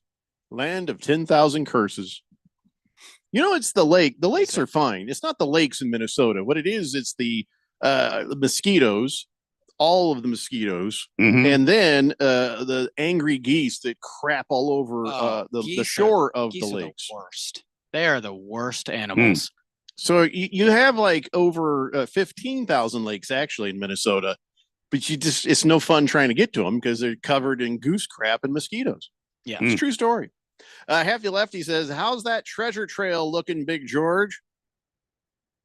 What? I don't remember. Treasure what's Trail? that? Hefty's saying a lot of stuff I just don't get today. Hefty, Like might I be- said, yesterday Yeah. was Cinco de Mayo. Yeah. Yeah. We probably need to give him 24 and hours. we haven't seen Just a Tip, and so you probably know what that means. for Just him, the tip hasn't he hasn't texted You in haven't today. seen Just the Tip, huh? too. Just saying, we haven't seen him in the text. I So don't ever want to see Just the Tip. I don't need that. Sir Drives a Lot says Harris has got some things to learn about the Daily Blender and the Fourth Dimension. Yes, he does. hey, I do. I'm here to learn. I'm trying, but he doesn't want to listen. But you know who listened? I'll tell you who listened. Anthony Edwards. Anthony Really? Edwards. So here's the Ant-Man difference listened. between a punk and a champion. Okay. You know? Anthony Edwards kind of grates on my nerves a little bit. Okay. I'm kind of feeling, but then the other hand, I'm like, boy, he's a hell of a player, though. As long as you can back it up, you can talk. As long as you can back it up, okay, you can talk. Now, I think the needless sort of trolling, I think he should be more above that. But then there's always the counter. Well, those fans were talking some garbage to him quite a bit, so he was just coming back at him. I was like, yeah, but you just beat him. Show them with that. That's enough to send them home all sad. Right. You don't have to do a victory lap. You don't have to be pointing at your crotch. You don't have to be doing those things. You try to be more, of a winner that way. Be more like Michael Jordan. Be more like Kobe, except for don't do stuff to girls in Colorado. And be more like LeBron. Because he's not running around trolling. For the most part, he takes the high road. For the most part, all those guys did. I think people that talk and it's like not personal, it's just like talking smack when you're up. I think there should be more of that. And I think Anthony the issue is Edwards guys does get personal. He does get personal. He does, but he gets very personal. Yeah. So now here's the thing that was interesting. I didn't know this story. I guess that Anthony Edwards visited with the Warriors before he was drafted.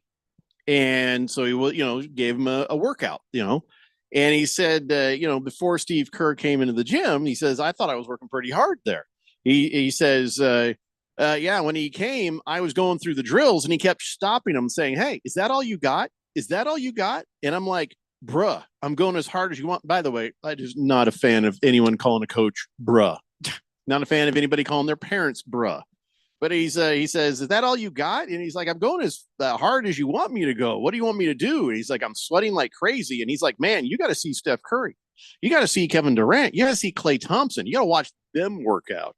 And then we went to dinner that night and he was still on me about it. You didn't work hard enough. If we had the number one pick, we would not take you. And I was like, damn, that's crazy. So me and my trainer were riding home after dinner and we were talking and it's like, bro, you got to pick it up. And then so he took that instead of being offended and whiny and small about it. He went out and did the work. Who's that remind you? Scadaboo, same thing. Scadaboo shows up to Dillingham. Dillingham's like, hey, you're okay running back, but if you want to be great, if you want to be in the NFL, if you want to be a star, you had better work harder and longer than anybody else. You better attack this thing like you're angry at it. And it's the same thing. And Kerr doesn't even really remember the conversation in it, but he's just like, yeah, good for him. Glad it worked out. But, sometimes people are hard on you and say, hey, you need to do better. You need to try harder. You need to work harder. You need to put in more effort. And you either take it or you're like, a challenge accepted. Let's do this. And that's what Anthony Edwards did. He accepted the challenge, worked harder. And he said, yeah, that's why I am who I am today. Sometimes the things at the beginning you think are bad and think will give you, crush you. You take that and you use that. And I got to say, Anthony Edwards, that's exactly what he did. So as much as he kind of, I don't know, his personality grates on me, mostly because I think no reason to be petty when you're on top. There's no reason to be petty ever. Just try to be good at what you're doing, and you're already doing that. Right. Yeah, that's good advice too. And he's exactly right about Steve Kerr coming in and if you're unable to let somebody really push you, and some people think encouragement is all about sweet, nice talk, but it's actually about encouragement is also about goading you. It's about poking you and trying to get you to go farther than you thought you could go. Great managers, great teachers will do that. They'll try to encourage you by using the sharp stick on occasion to get you go farther than you thought you could before. But you have to be careful when you give that sort of encouragement. And Steve Kerr, champion, was on the Bulls. Has done everything in basketball. He's got the rings to prove it across the board. So he's a guy. If he's telling you that, you can take that and okay, yes, I'm going to do that. But you got to be careful that you don't. Steve Kerr did it just the right way. He challenged him. He didn't belittle him. He didn't tell him you suck. He said was, hey, you're not working hard enough. If we had the first pick, we wouldn't take you because I don't feel like you are working hard enough. You want this, work harder. That is the right way to go. Now, I'm sure some people will be like, oh my God, that's so aggressive. That's so horrible. That's so mean. That's the right way to do it. Not to name call, not to be horrible. There is a way to do it. And Steve Kerr did it right. And if I'm Anthony Edwards, you credit him with your career because that is where he is in that career, because that was the difference. Yeah, absolutely. Yeah. I'll agree with you. Just like I credit Randy with, when I first started working with him, and I was like, hey, I want to do a thing. And he's like, well, go to the production room, do that. And I'm like, oh, how do you do that? He's like, you'll figure it out. And I did. And then later I was a production director. So Randy, did the same thing with me. If it weren't for Randy, a little tough love from him, I wouldn't be as good at what I do now, because I do more than what you see here. Don't blame Randy for this. But everything else behind the scenes, it's like he pushed me to do that. And then afterwards we were working together. Hey, remember those times in the production room when we would spend like 3 hours to cut a 30-second commercial? Oh yeah. And we were laughing so hard. They had I don't know whose dumb idea. Right next to the production room was the conference room. Yeah. Salespeople were always pulling the blinds down because we were in there cutting up.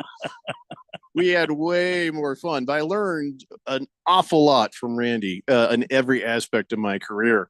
So yeah, his being a little tough love on me when I first started made the huge difference on who I am today. So if you do it right, it's awesome. If you do it wrong, then somebody's going to punch you. That does damage. Yeah, it does damage.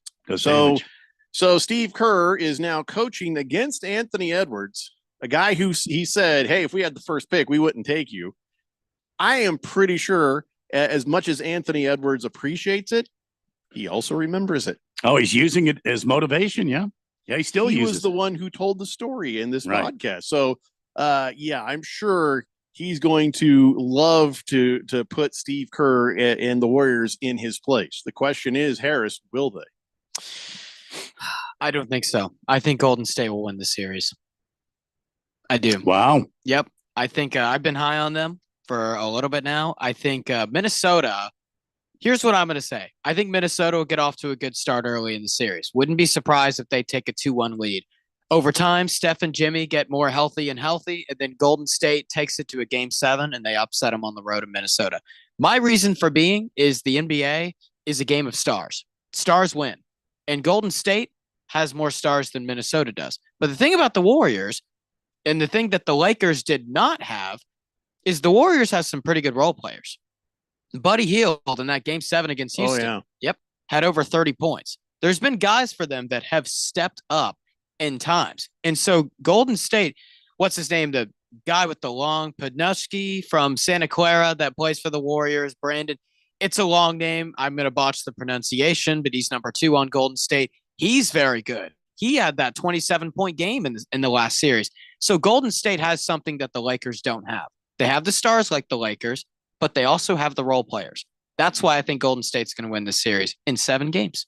Chief Skull says, I do not like Triple H anymore until the Timberwolves beat the Warriors.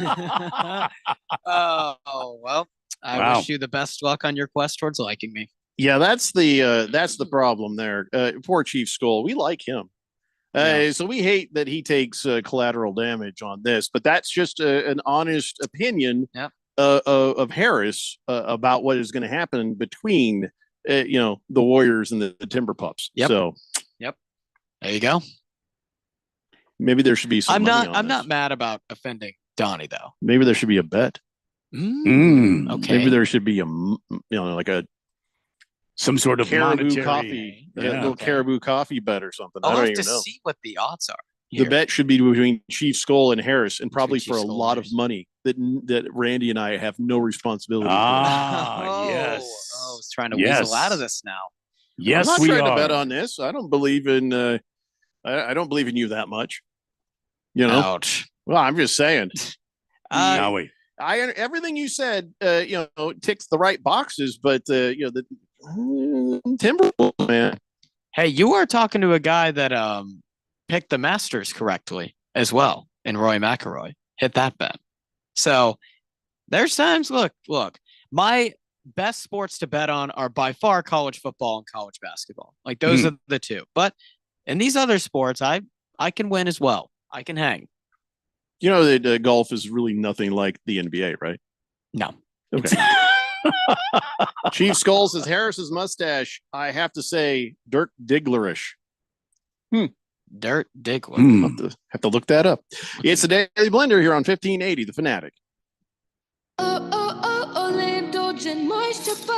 It's me, Olay Indulgent Moisture Body Wash. I see those dry elbows, baby. But don't worry, get moisturized right in the shower. So hydrated, you can skip the lotion after. Don't wanna see it dry no more. Skin so moisturized with body wash. Look at you now. No more dry skin. Your skin gets the moisture it craves with Olay Indulgent Moisture Body Wash.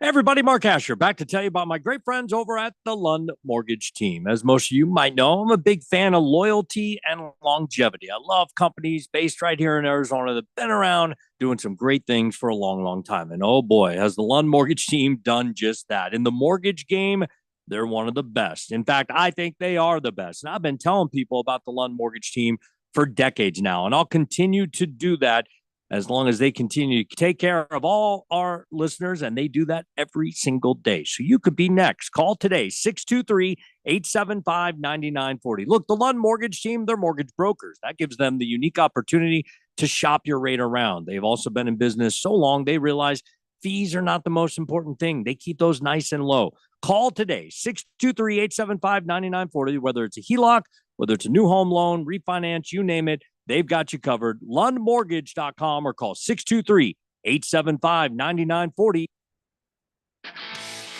This is the story of the one. As a lineman, he does whatever it takes to keep the power on in his community. And he wants a partner like Grainger who does the same. Grainger offers the professional-grade products he needs, from voltage detectors to harnesses to hard hats, plus fast, dependable delivery, so he can rise to every challenge. Call 1-800-GRAINGER, click Grainger.com, or just stop by. Grainger, for the ones who get it done. Time for a new copier? Here's a better plan. Affordable Used Copiers has reliable late model copiers that won't break your budget. We're talking color and black and white copiers that copy, print, scan, fax, and staple. We sell, rent, and lease late model, top-of-the-line Konica Minolta BizHub copiers that can be delivered the next day. And don't worry, enjoy expert support and reliable service from professionals you can trust. Affordable Used Copiers, where you can get a reliable copier without the hassle of endless research. Save over 50% on pre-owned late model copiers. Search AffordableUsedCopiers.com. A+ rated with outstanding Google reviews. AffordableUsedCopiers.com. Serving Valley businesses for over 14 years. AffordableUsedCopiers.com. Don't get stuck with an outdated copier. Go to affordableUsedCopiers.com today. Download the Fanatic app. News, scores, social media updates, and more on your smartphone, on your tablet. The free Fanatic app, available at the Google Play Store or the App Store, and at 1580thefanatic.com.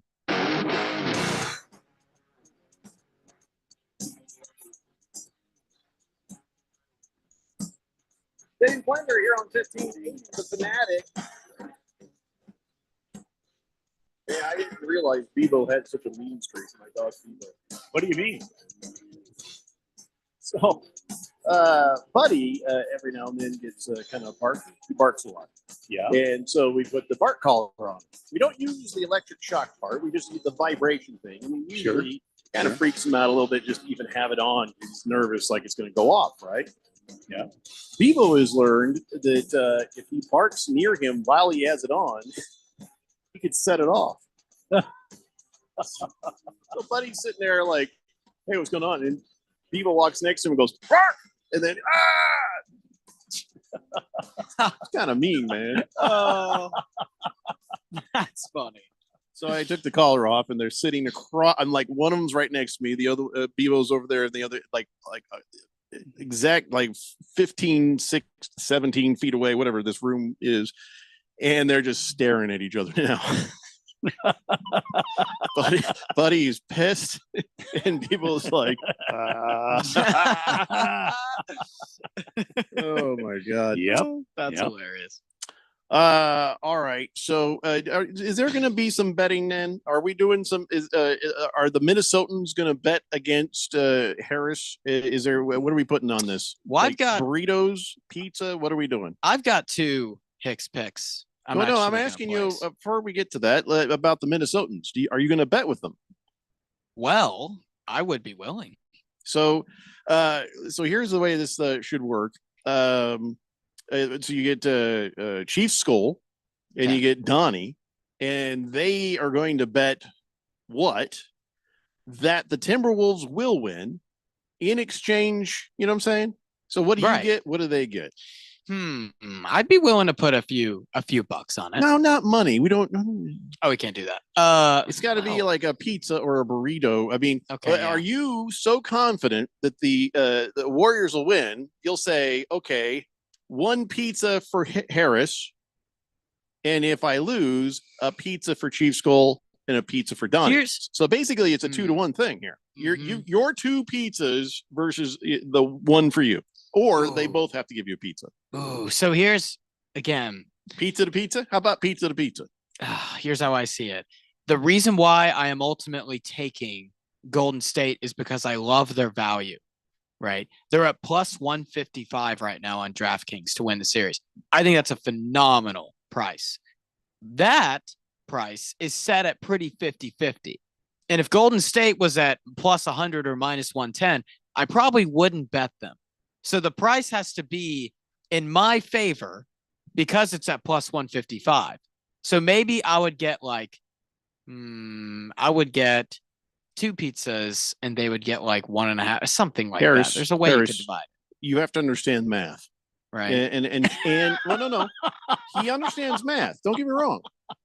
Let me finish. You have to understand math and geometry. Yeah. I just One know large pizza has more pizza in it than 2 medium pizzas. Does it really? Yeah, look it up. It's a true story. A large pizza has more in it than medium. So here's what you do. Okay. You get a large pizza if you win. They each get a medium pizza if you lose. Okay. Yeah, I would do that. But I don't know how those 2 are going to come together to buy one. Yeah, how exactly? Because they're in. So here's how it works. No. How about this? Okay, let's hear it. You get 2 medium pizzas if you win. They each get a medium pizza if you lose. But that's across the board even money on pizza. Well, because then they wouldn't have to. We don't like complication on this show, Harris. So it's either pizza for pizza or just forget the whole damn thing. Let's see what they think. Let's see what they they're- think. Both of them are oddly quiet all of a sudden. Yeah, on the both of text them. line. Both of them are very quiet. I want to hear what they have to say before I. They are jump not into putting up anything. to shut up. It's not even happening. Ah, yes. Okay. Hefty Lefty says, since it's Minnesota, it should be winner gets a juicy Lucy. What? I don't know. I lived a, in Minnesota for 1 year. I don't know what that is. A Juicy Lucy is a extremely juicy hamburger sandwich. Ooh. Yeah. Oh, that's nice. All right. All right. Finisher says Harris is making this more complicated than it needs to be. Well, I'm not helping. It's here's kind the of thing. my fault too, though. I'm just making sure that I get the right price. That's all. I'm pretty stingy about that because that's how it has to How be. do you think this should go then? Because remember, you got two guys betting versus one. Since I think I should get 3 medium pizzas if Golden State wins, and I think I should have to give up 2. Well, that's if even Minnesota worse wins. because then they have to give you a pizza and a half each. Yeah. You see, Because this the is- sports books don't think that Golden State has a 50% chance to win. They think it's like 38%. So I should get something in my value there. I don't know. I'm man. pretty This is- stingy about these numbers. This I is won't- starting to get. I'm How never about- okay. Now, how about this? okay. Each one of them has to give you a large pizza, but if you lose, you have to give them each a medium pizza. Okay. I I would see. do that. I would do that. All right. So now I got to We'll do that. find out from the boys if they want this bet. Donnie, Chief Skull, do you want this bet? So that's pretty. I think that's fair. Oh yeah, I'm willing to do that for sure. No question about it. Ziggy says, "I'm in on the Timberwolves." Okay, Ziggy. Moist One says 2 California burritos for a batch of fresh. What? I'm not reading that because I don't know what it is, and I feel like maybe you're making me say something. Not worth the risk. Ringless Joe says, Jeffrey, did you see my text about Shai Gilligan Alexander's quote after the game? He says, you get beat up in the hood and you spin back the next day. You can't get beat up again. It's not an option. Okay. All right. So what does that mean? Not sure what that means. Yeah. I think he's just saying losing game 2 is not an option. That's what he's saying. Going down 2-0. They're not taking no for an option. Is what he's saying. I don't know what that is, Moist One. Hefty Lefty says burger with cheese inside the patty, invented in Minnesota at Matt's Bar and the 5-8 Club. Juicy Lucy. Yeah. I don't think I've ever had a Juicy Lucy. Yeah, never heard of it. Yeah, Chosen One. Thank you. Chosen One staying out of the bet, it sounds like. Quiet Cannon says Lakers lost their series because they are weak in the middle. They're missing a big man since they made that trade with Dallas. I think this is true. I mean, the reason why the Lakers lost was really evident in the last game, in game 5, when Rudy had 27 points on 24 rebounds. But how about all the other games when Rudy was like 1 for 5 and then 2 for 7 and the Lakers were still losing? Well, that was because they couldn't get any help from their bench whatsoever. Base Slap talking about the whole thing with Anthony Edwards. He says, work as hard as the guys on the blender. Harris is just high. I don't really get it. Work Okay. hard, Harris. Work hard. Work Yep. hard, Yep, Harris. yep. Sir Drives a Lot says, my lady only knows Steve Kerr because of the Jordan rules. When Jordan gets mad, Steve gets punched in the face. Them the rules. It's a true story. Slow-Mo Zo says, yeah, same thing happened to Charles Barkley by a teammate. Who punched him? I don't know. Wasn't the Virgin AC Green, was it? I don't think so. Shout out AC Green, man. Love AC Green. Swazman says, Jeffrey, remember, there's 2 kinds of people who need to be pushed with a hard-nosed Bobby Knight kind of stuff, and then there's others like me who need encouragement without criticism. Coaches just need to figure out players' personalities. Very true. A great coach is one who puts the system around them, not who makes the system and forces them into it. God, I hate these new generations. Let's take this break before I strangle someone. It's the Daily Blender here on 1580 The Fanatic. Wesley Financial Group is not a law firm. They told us nothing but lies. These timeshare thieves out there are terrible. They bullied us. Our timeshare is all a scam. They stole from us. They were thieves. I was completely taken advantage of. Hello, I'm Chuck McDowell, founder and CEO of Wesley Financial Group, and I know the tough spot you're in. Are you asking yourself, why did I buy that timeshare? I'll tell you why, because that presentation wasn't a normal sales pitch. It was a show to convince you that timeshare is a great investment. They told you it was available today and today only. They said you're foolish if you don't buy. And unfortunately, you believed them. We get over 3,000 complaints a week from folks just like you that were misled into buying a timeshare. Give us a call. I guarantee you, if we take you as a client, we will cancel your timeshare or you'll pay nothing. Call now for your free information kit. 800-935-3377. 800-935-3377. 800-935-3377. Paid for by Wesley Financial Group. Right now, the Home Depot has spring deals under $20. So what are you working on? If you're planning on cooking out this season, head to the Home Depot so you can fire up the grill with deals on charcoal. Right now, get two 16-pound bags of Kingsford charcoal for only $17.88. Was $19.98. Don't miss spring deals under $20 now through May 7th at the Home Depot. Subject to availability, valid on select items only. Time for a new copier? Here's a better plan. Affordable Used Copiers has reliable late model copiers that won't break your budget. We're talking color and black and white copiers that copy, print, scan, fax, and staple. We sell, rent, and lease late model, top of the line Konica Minolta BizHub copiers that can be delivered the next day. And don't worry, enjoy expert support and reliable service from professionals you can trust. Affordable Used Copiers, where you can get a reliable copier without the hassle of endless research. Save over 50% on pre-owned late model copiers. Search AffordableUsedCopiers.com. A+ rated with outstanding Google reviews. AffordableUsedCopiers.com. Serving Valley businesses for over 14 years. AffordableUsedCopiers.com. Don't get stuck with an outdated copier. Go to AffordableUsedCopiers.com today. Breaking news, and this one is almost unbelievable. Yeah, it's all about new customers at Bet365 because they get $150 in bonus bets when they bet $5, win or lose. And even better, bonus bets can be used on the spread, totals, and player props. There you have it. Bet $5 to get $150 in bonus bets, win or lose. And see why. It's never ordinary at Bet365. 21 plus only. Must be physically located in Arizona. Gambling problem? Call 1-800-NEXT-STEP or text NEXT-STEP to 53342. T&Cs apply. KQFN Tempe. Also transmitting on K257CD Phoenix at 99.3 FM and K240 EU Mountain Hills at 95.9 FM. It's time for the third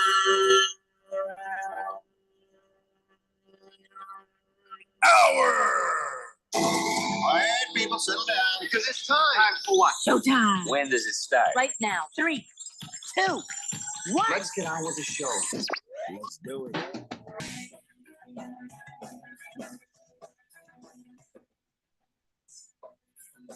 All right, everybody, it's 5 o'clock here on the Daily Blender, and your good friend, radio pal, Jeffrey O'Brien, alongside Randy White.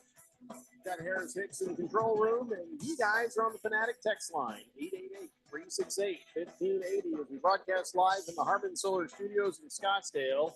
So far, crickets from Chief Stoll and Donnie in regards to the pizza bet between Harris and them. Here's the finalized idea. If the Warriors win, Harris gets a large pizza from each of them.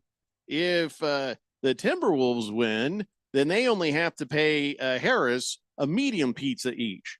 He feels like that is a fair, design compared to where the odds are in Vegas. Yep. Harris, you're gonna have to let go of the odds in Vegas when we have bets like this, though. I'm just saying, in the future, just our bets are always just cowboy bets, straight up.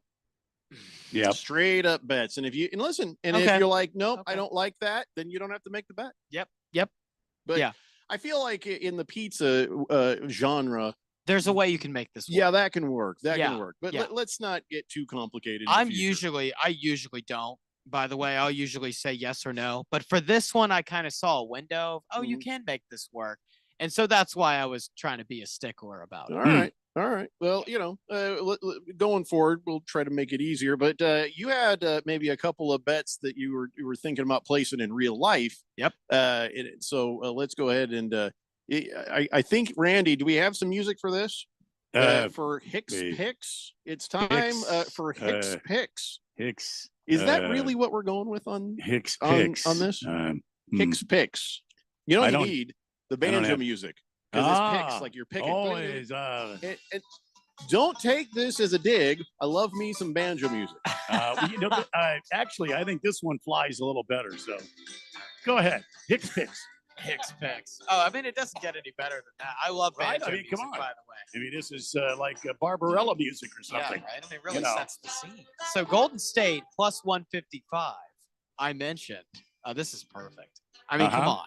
How Oh, can you thank you. not be in your The element? fact after that he likes that tells me Right? everything I need to know. And there you go. And the banjo music, I love Oh. that, Jeffrey. I love banjo music. We usually reserve that for Jerry. So when Jerry makes an okay. appearance, Okay, Yeah. I see. Yeah, Oh, so Golden State plus 155 against Minnesota to win that series, I've mentioned. The second one is Denver on DraftKings right now is plus 235 to win the series against Oklahoma City. I will be hammering that as well. So All right, what do you mean by hammering? hammering, placing a good amount of money. So I would have You're Golden. pushing your pile towards it. Yes, Mm. yes, I will be. Not all in poker chips, but a lot of poker chips. Got if it. you will. poker. I don't even know her. Oh, my God. All right, That Harris, was a good one. repeat the bets again. Yes, Golden State plus 155 to win the series on DraftKings, and Denver plus 235 to win their playoff series against Oklahoma City, also on DraftKings. Chief Skull has already misunderstood the bet. He says, so Harris gets a pizza regardless? What is he, a banker? No, No, I don't. the house always wins. Chief Skull, no. That was a good If one. the Timberwolves win, he gives you a medium pizza. He gives Donnie a medium pizza. Yeah. Yeah. But if the Warriors win, you give him a large pizza. Donnie gives him a large pizza. So no, he does not win either way. You have to pay attention. So Yep. I'm Right. sorry it was very complicated. We tried to talk him out of being complicated. So Didn't happen. so there it is, Chief Skull. It's up to you. You don't have to make the bet if you don't want to. Different Sir country. Drives a Lot says Charles Oakley. Yes. Why is he shouting out Charles Oakley? Mm. No idea. Maybe Charles Oakley punched Chuck. Oh, is that? But Charles Oakley was on. When was he on the Suns? He was never on the Suns, but He was on the maybe Bulls. The maybe Rockets, when perhaps? maybe when the 70 when Chuck was Oh, with the yeah. 76ers back Forgetting he was east on there. other teams. Yeah. Well, I mean, I know- maybe he got thumped by Charles Oakley. I know Shaq punched Charles Barkley at one point. Oh, Shaq did. Yeah, that happened. That legit happened in Huh. a game. Was that in a? Oh, it was in yeah. a game, not a nightclub. Okay. All right. No. They'd go at each other quite a bit. They Oh would. yeah.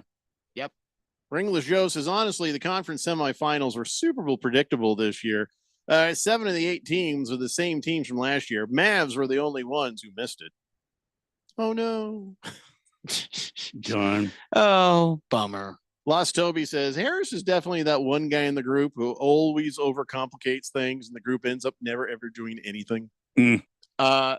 I think we've got this. That could I be think true. We've got this done. At least we have it. We figured did have out. it done. We got this figured out, man. That was because I had to step in and make it make sense. Oh, do we that's need why. music for that too? I don't. What are we No, doing? What are you talking about? Where are we at? We're still waiting to hear from Chief Skull. Oh, and ready, Donnie ready. if We're they're still in on the working bet. on Ready? We're right here. Oh, We're we're live. betting. We've Okay. already had Alright, Hicks we're live. picks. All right. The My picks, God. The Is picks that by over Hicks with? have been picked. Yeah. Yep, Okay. Hicks My God. picks. I didn't know how to I like. deal with I that. like the banjo music. That was my. You know, you need. I'm talking banjo music like Steve Martin when he picks the banjo, when he does that, you know, or Heck yeah. Mumford and Son it. I don't know. Mumford and Maybe Sons I is could good. get Hicks picks. Deliverance. I like Mumford and You know, Sons. I could get that music from That Deliverance. brings back too many bad memories for specifically Ned Beatty. I think you probably should. He did get pulled down to his tidy whities in that movie, didn't he? I'm just saying, it's not Wow. It's not All a. right. Golly. No, thank you. Mm. Let's check in on the Cavaliers and Pacers. It's 57-45 in favor of the Cavaliers, getting ready to go into halftime. Cavaliers trying to take control at home, at least in this game. We'll keep you up to date if anything interesting happens there. Yeah. We haven't talked hockey. Do you want to get caught up on where things are with the hockey playoffs? Let's do it. I Heck was yeah. just asking you to go ahead. Oh, you want me to go ahead and do it? Okay. Yeah. What do you need? Warning? I thought you were saying you were about to do it.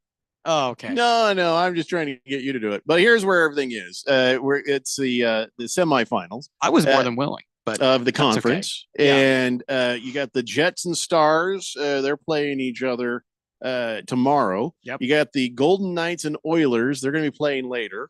And you got the Maple Leafs and the Panthers, who are already into their series, and Toronto's leading that 1-0. Yeah. And now a game that has just started. Well, I mean, actually, no, it's in the second, and it's all zeroed up right now between the Capitals and the Hurricanes. Yep. Yeah, this has been a heck of a playoff so far. And you know what? I mean, we've said it a bunch of times, but this could be the Maple Leafs year. This might be it. I Filthy will, Canadians.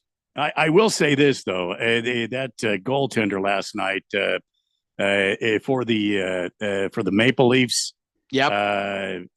Stolars. Yeah. Ooh, that was scary. I think he's going to have a concussion, and he might be out a elongated Took an elbow time. in the head from Sam Bennett, and he didn't even get a penalty. Yeah. Well, that's part of the crash in the net. I mean, you go in there, elbows up, and you're going in there full blast. That's why goaltenders have got to be tough, man. You think that they're the most protected player on the ice, but they're really not. I mean, these guys are the ones that are on the ice the full time. They take a lot of hits, especially when guys crash the net. He made the save. They crashed the net, and then he took one to the head. And I know that feeling too well. You don't realize you have a concussion. You feel like you're okay, but you lose like control. You're out of sorts, and then you get really sick. Yeah, and you start to you can't see well. You get a terrible headache, and that's what was happening to him last night. Scary moment. I hope he's going to be okay. I haven't heard anything. I think the brain scans, the CT scans, have come back okay. Nothing. He'll be in the protocol, as they say. Nothing officially more than, out for game 2. Yeah, nothing more than probably a light concussion, or we'll wait and see. But Stolars, that was a scary moment. But what a game last night. The Maple Leafs jumped out early.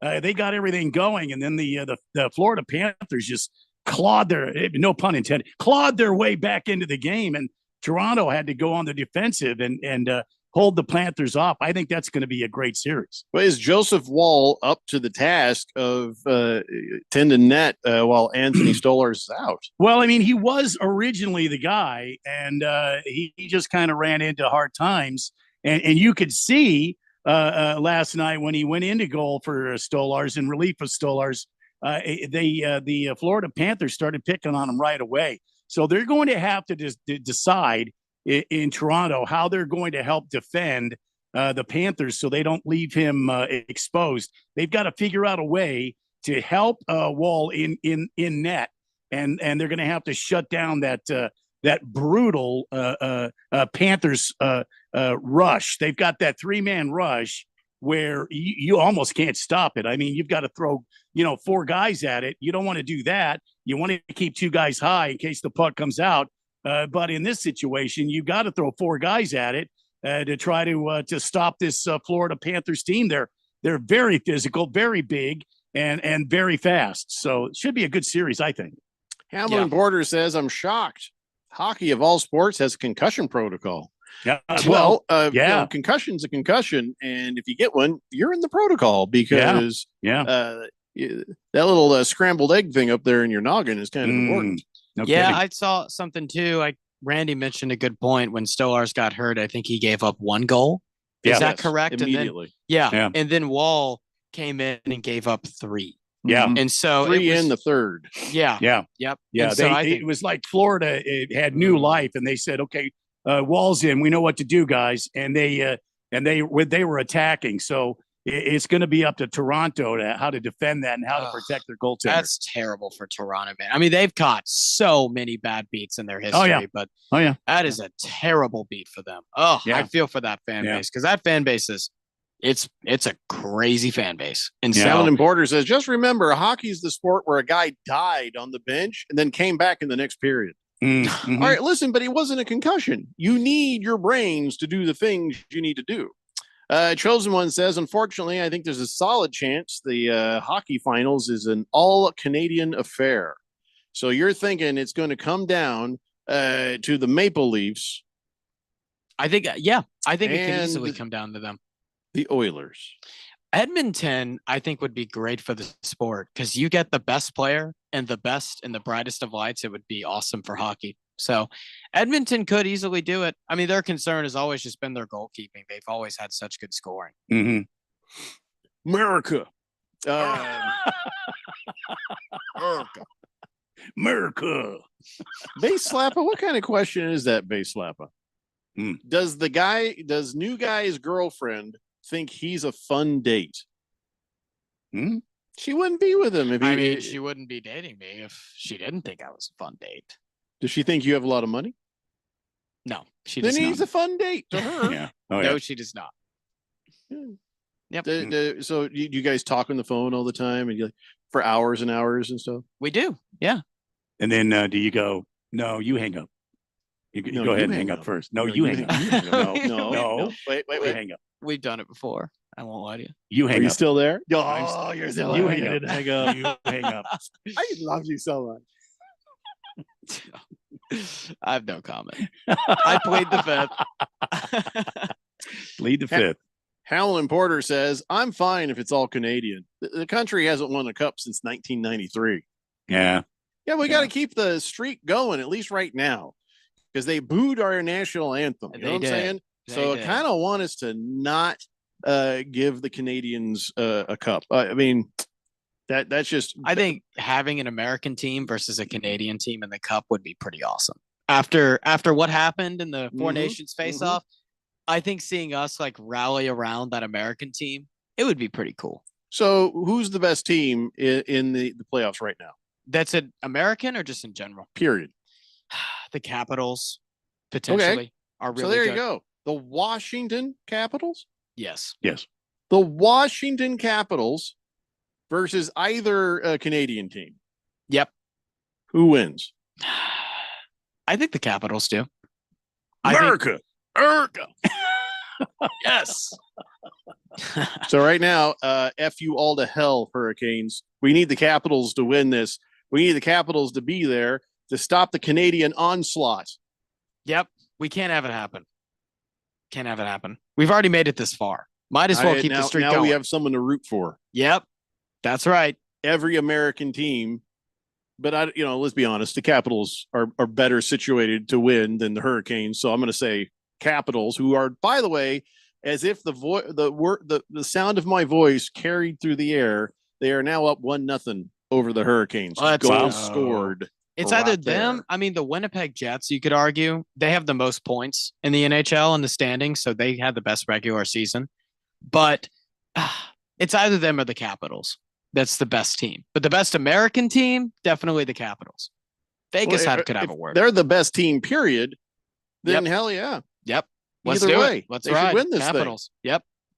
And that would be They- great for what Ovechkin did Oh, too. with yeah. breaking the Gretzky's record. Like, oh, that would Put just that be on. such It's a like the story cherry about on the- top, isn't it? Right. Totally. You break that record and you win the cup. Win the cup. I mean, that'd be awesome.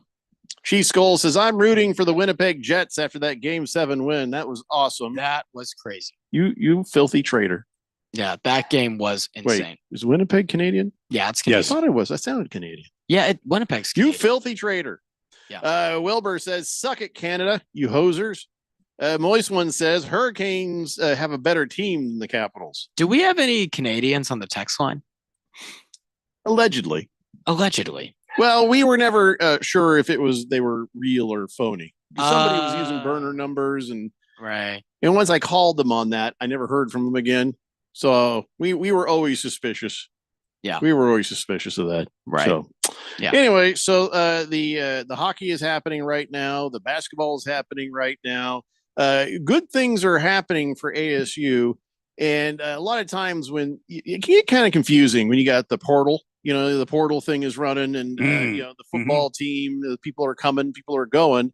But at least in this, generally, I don't like to listen to anything ESPN has to say about anything. Yeah. Oh, I me generally neither. find them to be like a pile Inaccurate? of knuckleheads. Especially about college football or Mhm. college basketball. Yeah. That said, we do like Josh Weinfuss, who covers the Arizona Cardinals. He seems like an okay guy. Yeah.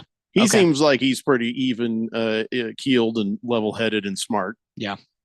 There are a few guys I know at ESPN. Mhm. Even gave that was producing for Mike and Mike his start. He used to work for us. Really?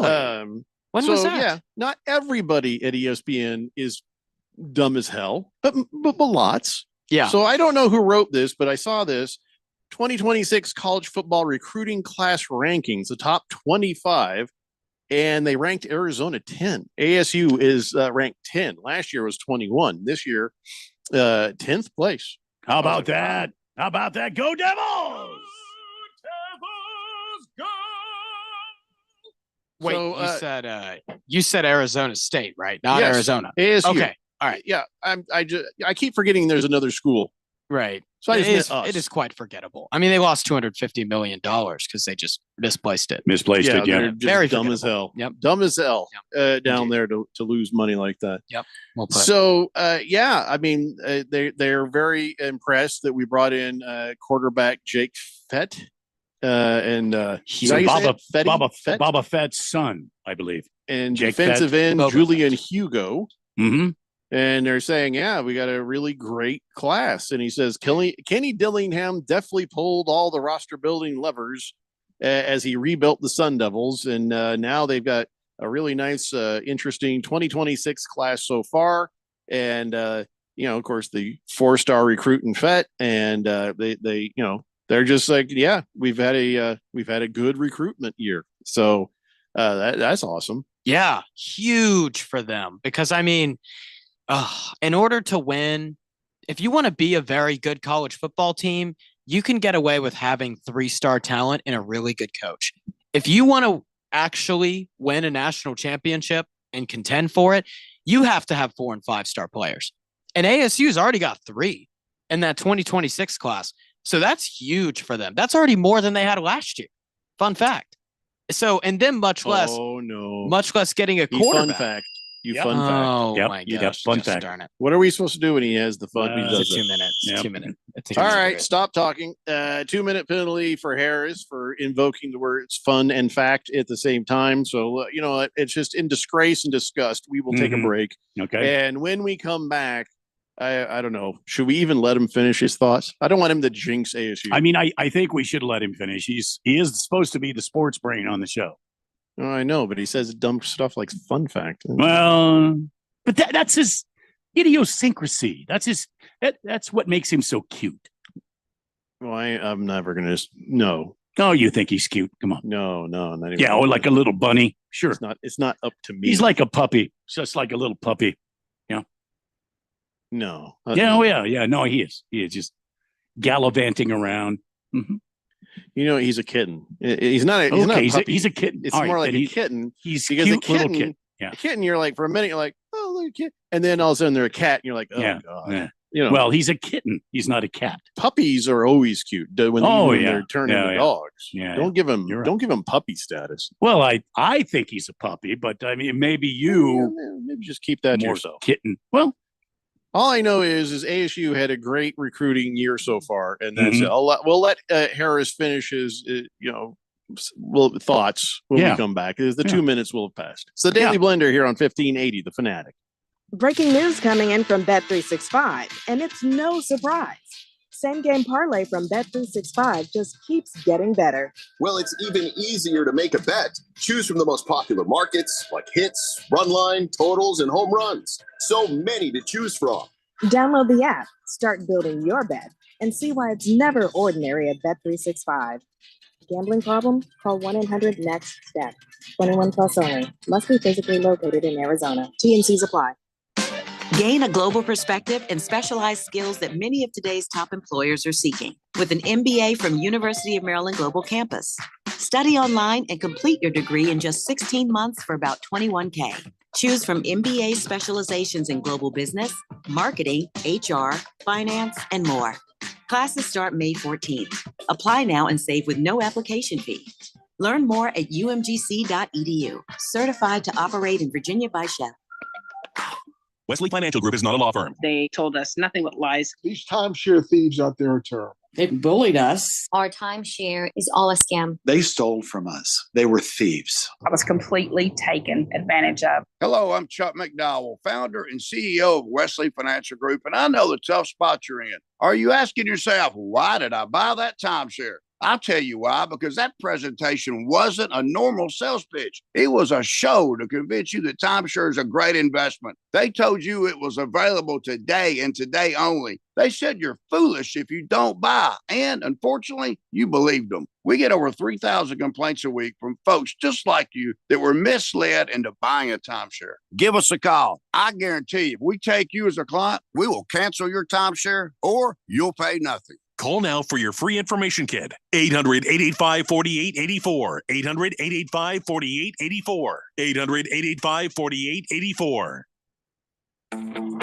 Right now, the Home Depot has spring deals under $20. So what are you working on? If you're planning on cooking out this season, head to the Home Depot so you can fire up the grill with deals on charcoal. Right now, get two 16-pound bags of Kingsford charcoal for only $17.88. Was $19.98. Don't miss spring deals under $20 now through May 7th at the Home Depot. Subject to availability, valid on select items only. We know how you feel. There's nothing better than a fall afternoon, an order of wings and a nice cold brew, and football. This fall, the Fanatic is your source for high school, college, and NFL football action. The high school game of the week on Friday nights, top line NCAA action on Saturdays, and the NFL primetime games. When it comes to football, we have you covered. We're 1580 The Fanatic, and always on at 1580thefanatic.com.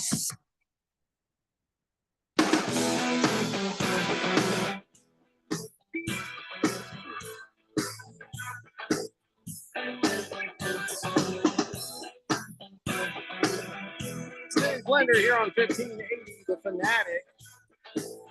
All right, Harris, your 2-minute penalty is up. So go ahead and finish your thoughts about the ASU recruiting class ranking being at number 10, according to the ESPN. Finally. Well, first off, thank you for the encouragement there, Randy, on your true feelings for me. I appreciate that. Kitty. Come on, finish your thoughts. That. But I'll at least say this. Oh, that was disrespectful. Oh. Not a cat guy, are you? Oh, just the way Jeffrey said it. I didn't love it. I did not love that. They called you a cute little kitten. That was... Anyway, as I was saying, Jake Fett, that's a huge commitment for Arizona State. Last year, he's from El Paso. Dillingham's talked about recruiting the Texas area. That's been his emphasis. Seems like he's doing that here. 32 touchdowns and 1 pick last year in high school. 27-5 during his freshman season. He's also a great runner. Had 600 yards rushing last year, 11 rushing touchdowns. He's about 6'3", 190, so pretty solid size too.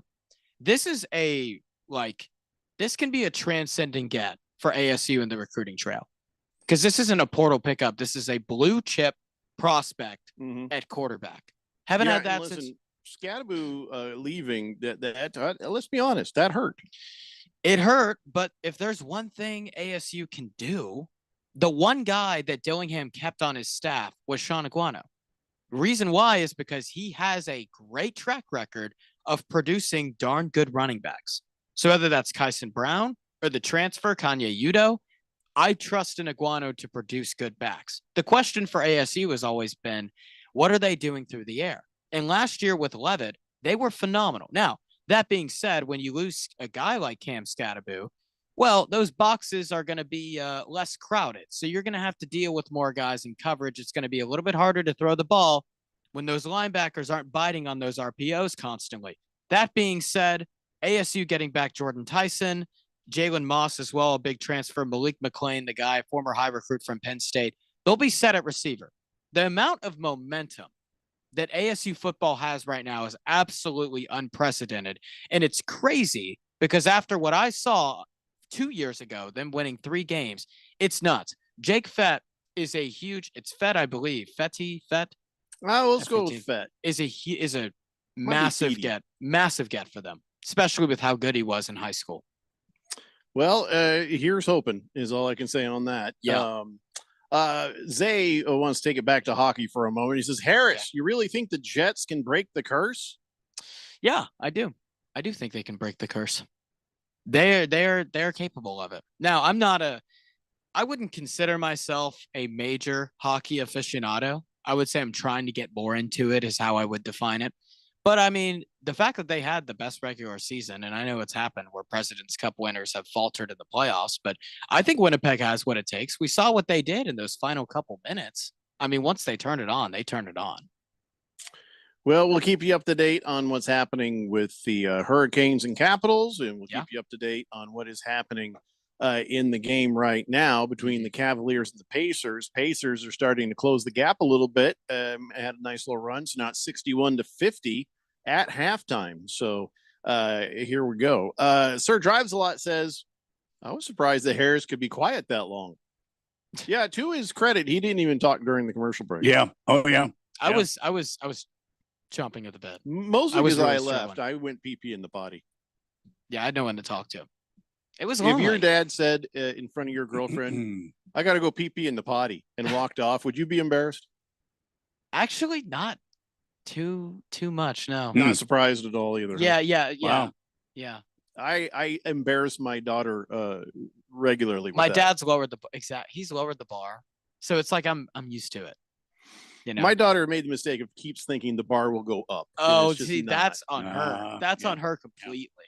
That can't happen. She should know better. She should know better. Yeah, she should. So this is not going to become anything, but it's interesting and it makes you wonder.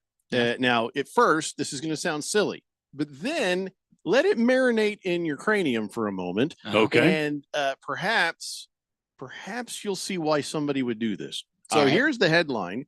Fans suing the NFL for a ridiculous amount of money over Shedeur Sanders' draft fall. What? Somebody is suing the NFL. Are you serious? He's a fan of the college team of the Colorado Buffalo. Oh It's a John Doe thing. It's anonymous. Now, this is important because usually crackpots, when they do lawsuits like this, they put their name on it. But this, I think somebody is doing with a purpose. Let me explain. They're saying that they are suing for $100 million. Wow. For emotional distress caused by Shedeur Sanders' fall to round 5. Now, oh my gosh, let it sit for a second before you form an idea, because okay, you'll start to get there. So here I'm going to read you some of what is in the lawsuit. They want a retraction of the slanderous statements made about Shedeur Sanders, along with an apology for any harm caused to his reputation. Implementation of fair practices in the drafting process to ensure talented players are recognized and given opportunities based on merit. Punitive damages in the amount of $100 million for the harm caused to plaintiff and the impact of the NFL's actions on his emotional well-being. Any additional remedies the court deems appropriate, including compensatory damages. Conclusion, plaintiff requests that the court consider this complaint and take all appropriate action to address the intentional emotional distress and trauma suffered as a result of the NFL's collusive practices. Oh boy. And harmful statements made regarding Shedeur Sanders. So Big George lawyer can tell you that opened a door.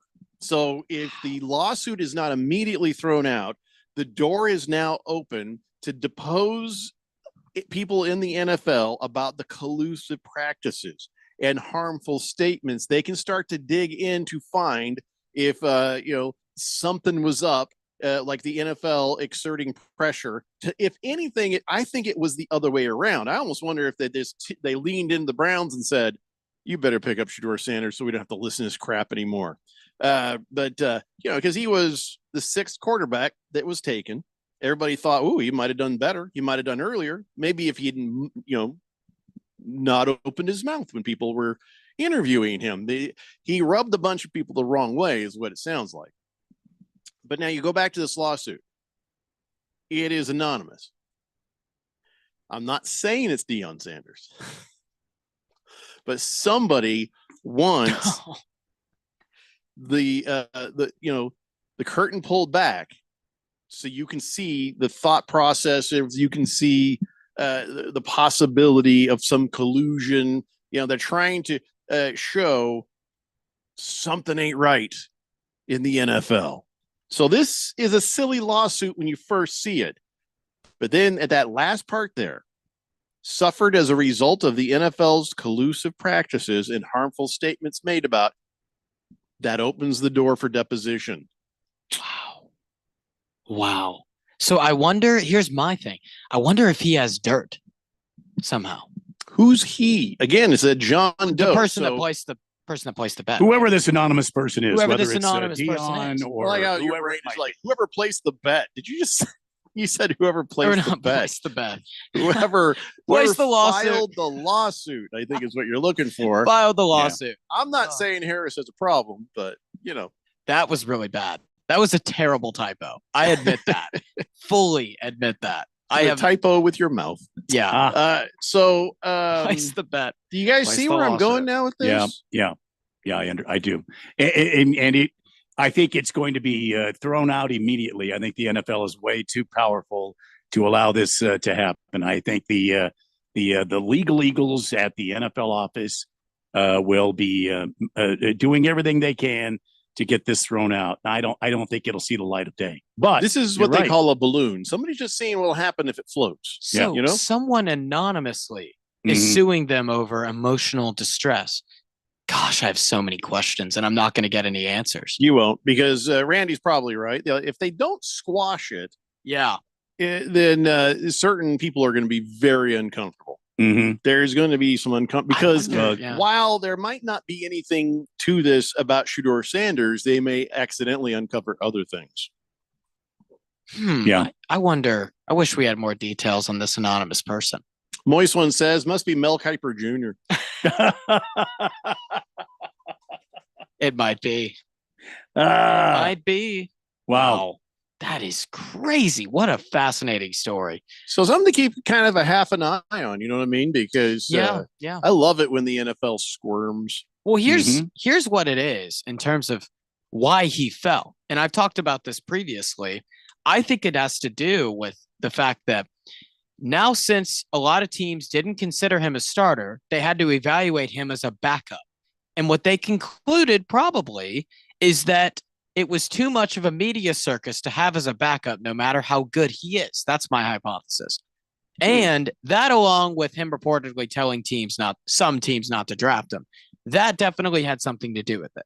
So those two things combined, I wonder if he can win the lawsuit off that first reason. Because is that technically collusive practices that cause emotional distress that aren't necessarily fair to the proper draft evaluation process? You have to subpoena emails to prove collusion. You have to Yeah. subpoena information and witnesses So does to he have come something? anywhere near collusion. Yeah. Because a bunch of GMs and staff who tried to interview this knucklehead maybe have just walked away with the same opinion. That doesn't mean collusion. That just means what a piece of work this kid is. So this is just about opening the curtain. That's all this is. It's about opening the curtain. Wow. Whether or not it gets opened is something else. Nobody's trying to actually win a lawsuit here. Nobody thinks they're going to get $100,000. No, there could be like a settlement. This is about embarrassing. There'll be no settlement. I said there could. There'll be no settlement.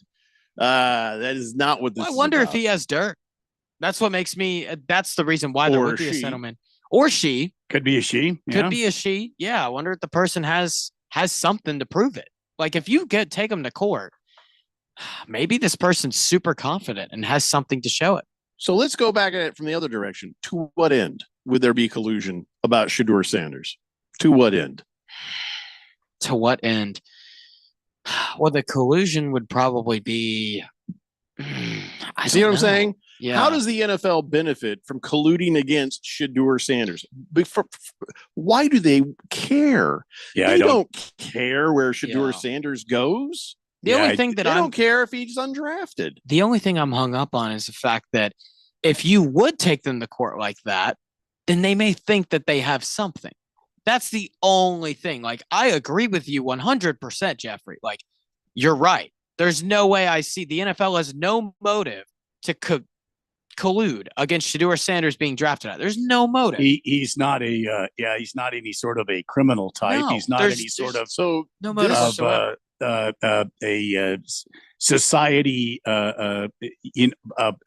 stand up type of person like Deshaun Watson or Justin Tucker. Well, he's a criminal type. I'm talking about the other quarterback for the 49ers. The society had his Garoppolo.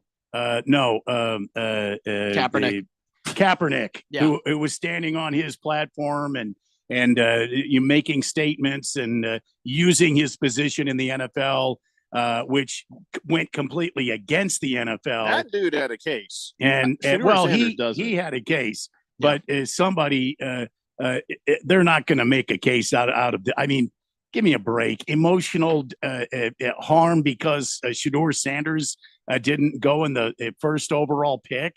You know what? What an ego! What an ass! To the way you go around talking to people like they're lesser people than you. Learn a lesson and welcome to adulthood 101. Now go earn it. Just like Ant-Man. It was Steve Kerr talking to him. Is that all you got? I say to Shedeur Sanders, and I think the NFL does too. Let's see what you got, kid. You got a big mouth. We know that. But how can you play this game? And can you play this game the way you need to be successful? What if it's because someone lost a bet? I mean, how ridiculous is this? Emotional distress because Shedeur Sanders didn't go in the first round. His gigantic fall through the draft. Oh, give me a break. Maybe it's someone that lost a bet and thought that Shedeur was unfairly, just a thought, and thought that Shedeur was unfairly screwed out. They bet that he goes sooner in the draft. Yeah, I bet that he goes sooner in the draft. Maybe. Lost that would be even dumber. No, this feels like somebody close to the Sanders family. Mm-hmm. That's what this feels like. Somebody close to the Sanders family did this because they want to uncover something. It's all probably boo-boo, but that's what it smells like. Lost Toby, by the way, also a lawyer, says emotional distress is just the easiest to file. Mm-hmm. See what I'm saying? So what do you think of my thoughts there, Lost Toby? Do you think this is just a thing, just try to pull back the curtain a little bit with no actual intention of winning anything? Or you think somebody is that nuts? Zay says, hopefully the whistleblower doesn't get Boeinged. Yeah. Boeinged? I'm afraid to even mention it. Well, there were some whistleblowers that were saying, hey, these planes ain't safe. And then suddenly they were gone. I thought you meant boinged, like boing. Yeah. I see what you're getting. Yeah. No, not that kind of boinged. Yeah. All right, listen, let's take a break. We'll come back, talk a little more football. We also got on this date in Big Georgia's sports history on the way. It's the Daily Blender here on 1580 The Fanatic. If you need to hire, you know it takes time. Well, what if you could meet with qualified candidates the very next day? Now you can with Zip Intro from ZipRecruiter. You simply pick a time and it does all the work of finding and scheduling qualified candidates for you. Then you choose who you want to talk to and meet with great people on back-to-back video calls as soon as the next day. Try Zip Intro for free at ZipRecruiter.com/free. Zip Intro. Post jobs today. Talk to qualified candidates tomorrow. O'Reilly. Check engine, ABS, or maintenance light on? Take the guesswork out of your warning lights with O'Reilly Veriscan. The service is free and provides a report with solutions verified by ASE certified master technicians. And if you need help, we could recommend a shop for you. Ask for O'Reilly Veriscan today. O'Reilly Auto Parts. This is the story of the one. As a lineman, he does whatever it takes to keep the power on in his community. And he wants a partner like Grainger who does the same. Grainger offers the professional-grade products he needs, from voltage detectors to harnesses to hard hats, plus fast, dependable delivery, so he can rise to every challenge. Call 1-800-GRAINGER, click Grainger.com, or just stop by. Grainger, for the ones who get it done. Water is Arizona's most valuable resource. And for over a century, Phoenix has led the way in providing reliable water services. Wherever you call home in Arizona, we all share the responsibility to conserve for tomorrow. Watch your water use, especially outdoors. Consider desert-friendly landscaping and water-saving appliances. Together, small changes can make a big difference. Learn more at phoenix.gov/water and help secure Arizona's water future. This message is sponsored by the City of Phoenix Water Services Department. As we plan for our retirement, there are 4 questions we need to ask ourselves or our retirement planning advisor. How much? How long? How safe? And what cost? Let's start with how much. That is, how much income we think we'll need each and every year for the rest of our lives, including all the activities we want to enjoy during our retirement, like travel, recreation, and entertainment. Plus the cost of housing, including repair and maintenance, taxes, insurance, and utilities, as well as the cost of healthcare, including expenses not covered by Medicare. Enjoy safe, secure lifetime income of 5 to 9% for life, depending on age and deferral period, with no fee deductions and no annuitizing. Guarantees rely on the financial strength of the insurer, so let's compare free in Scottsdale. For more, visit iqannuity.com, iqannuity.com, iqannuity.com. So, what's your favorite thing about sports? The excitement, the action, or the 5-meat pizza and the 6-pack? Bingo. That's what we thought. 1580 and 99.3 The Fanatic, and always on at 1580thefanatic.com.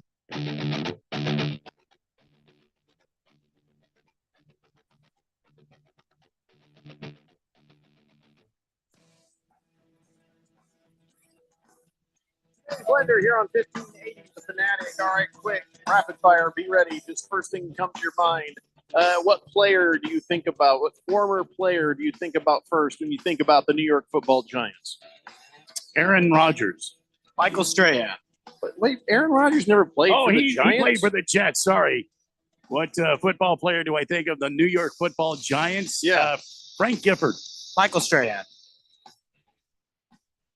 Did Frank Gifford really play for the Giants? Yeah. Yeah, he did. I'm not old. To be 100% sure. So did Pat Summerall. Pat Summerall was a quarterback and a kicker, I believe. All right. So okay. See, that's a good answer there, Harris. What? Thank you, Jeffrey. So the reason I asked that is that with the first name, if somebody says the New York Giants, I'd be like, oh, Saquon Barkley. No, not him, because he still is playing. Former player. I'd be like, Michael Strahan. Same thing I'd say. Yep. But then you go like, oh yeah, Eli Manning. He was the second one. But you'd almost think, man, if I think about a legendary former New York Giant player, it's going to be Michael Strahan. Lawrence Taylor. Yeah, Lawrence. Ooh, Lawrence Taylor. It's another good one. Phil Simms could be too. Yeah, won 2 Super Bowls. I don't care. LT, baby. LT is, yeah. So, well, okay. The reason I say cocaine's a this, hell of a drug, though. who would you rather see? Who would you rather see win this competition? Headline: Michael Strahan, Eli Manning prepare competing bids for the Giants' minority stake. Oh, no kidding! Really? So, interesting. I don't know how much money Eli's sitting on, but here's what's gone down. Michael Strahan is looking to make a bid for the 10% stake what the Giants are looking to sell. And Strahan's got a partner, Mark Leary, and he's like, we're coming up with $750 million. I think that's how much it is. I don't think it's much. There's no way the Giants are worth $10 billion. No, I don't know if they're worth $10 billion. So a 10% stake stake should be more like 600, maybe 700 million. Anyway, so Strahan's working on that with a guy. Now, Eli Manning originally was thinking about working with Strahan on this, but after some meetings, he decided, I'm going to go my own way. I don't know why, but so Eli then says, I'm going to give it a shot myself. So they're both working on their own bids. They're both bidding for that 10% stake. Interesting. Why not let them both have 5? Yeah, I agree with that. But the Giants are like, we're selling 10%. That's what it is. We're not splitting this up. You shut up, Jeffrey O'Brien. It's none of your business. You're a Colts fan anyway. I'm like, well, it's a little personal. I don't even know why you're here. That's not very nice. Yeah. So So, Very all right. harsh. Yeah, very harsh. If you were Maybe a use New that York Football Giants fan, which one of these guys do you think would best represent? Well, I mean, it's going to be Strahan. He was, I think he was far and away the most popular guy. But here's the thing: Eli's pretty popular too, though. Eli needs a wins somehow, because here's why. Strahan's got a clothing line. Strahan's making some money. You know what I mean? And Strahan, what is Eli doing? He's got nothing. He's making money off the coattails of his brother. What are you talking about? His brother is making the real money. Him and Peyton are just like this. He's right getting here. paid. He's getting paid like broadcast minimum. And then So- he's got Peyton's media company. Eli's, I'm sure, in on that. Peyton's media company. Well, I'm I sure that Eli's in on that. don't know how much he's in on. And You the see what I'm saying? Campbell Strahan's Campbell got Soups. clothing in stores. The Big and tall Campbell stuff, I think. Campbell Soup's ad campaign. Eli Manning, ladies and gentlemen. He's in a bunch of I commercials. Don't recall too. him in Oh, yeah, He's in a bunch Campbell of Soup commercials. That's commercial, probably yeah. how he's making a lot of his money. Is Yeah, there was commercials. him and his dad were in that one with No, the Eli's betting- kids. No, with Eli's kids. Was it oatmeal or was that what Oh, what boy, I was didn't that see that. ad campaign? Yeah. Oatmeal. Oh yeah. Yeah. Well, my point is, I feel like Eli needs this more than Michael Strahan. Eli's But I net feel worth like- is 160 million. Michael, how much? 160 million. Okay, how much is Strahan worth? I am currently looking. You're gonna that up. see. You're gonna see his net worth, and then you're gonna be on my side. I'm assuming it's way more. Eli needs this. Strahan's net worth. If anything, just so his 60 brother. 65 million. Oh, you know what? That's just come on. His businesses. If you add up the businesses, Yeah, I don't know if I can believe that. the businesses are corporations, so they may not count as actual, wealth. 160. I don't know. Strahan might need this more than you. Eli was in so many commercials. Why can't they work together? That's exactly right. I think they should do that. What's the difference between 5 and 10%? Have you ever tried to work with Eli? No, I'd like to though. He's a mouth breather. He seems like a fairly good. I mean, I don't think he's a jerk or nothing. He just seems like a total dork, like in a good way, in a very good way. He's a mouth breather. Mouth breather. The Strahan's kind of nerdy too, but like testosterone fueled nerdiness. Look, Strahan will smile at you and then pound you into the ground like a concrete nail. That is true. That is true.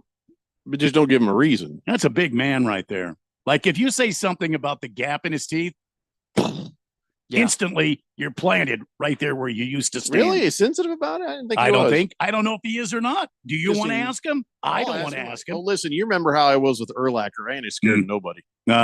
I mean, well, you were Strahan- across the way though. I walked right around the table. I got pictures right next to him. Remember? That's true. And I'm wearing my Colts hat when I'm having my picture taken with Brian Urlacher. Well, How do you like them apples? That's true. And he's already retired. And But Strahan's way bigger though, isn't he? oh than yeah, Urlacher. Strahan's a big man. Strahan's massive. He's a huge guy. Yeah, I'll he's a big still guy. ask him.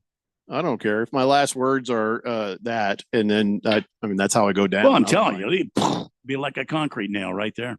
Listen, if he knocks, if he whack-a-moles me, and then I'm just goofy after that, I'll just probably happier. Well, I'll that's probably be true. a pretty happy guy. Yeah, All that That's brain true. damage probably put me in a good mood. Sure. Why not? I mean, why not? I right? feel that's why people drink to get the brain damage. Maybe. Ignorance is bliss Maybe. sometimes. Maybe. Yeah. So yeah, you leave that with me. I'll ask Michael Strahan. I don't care.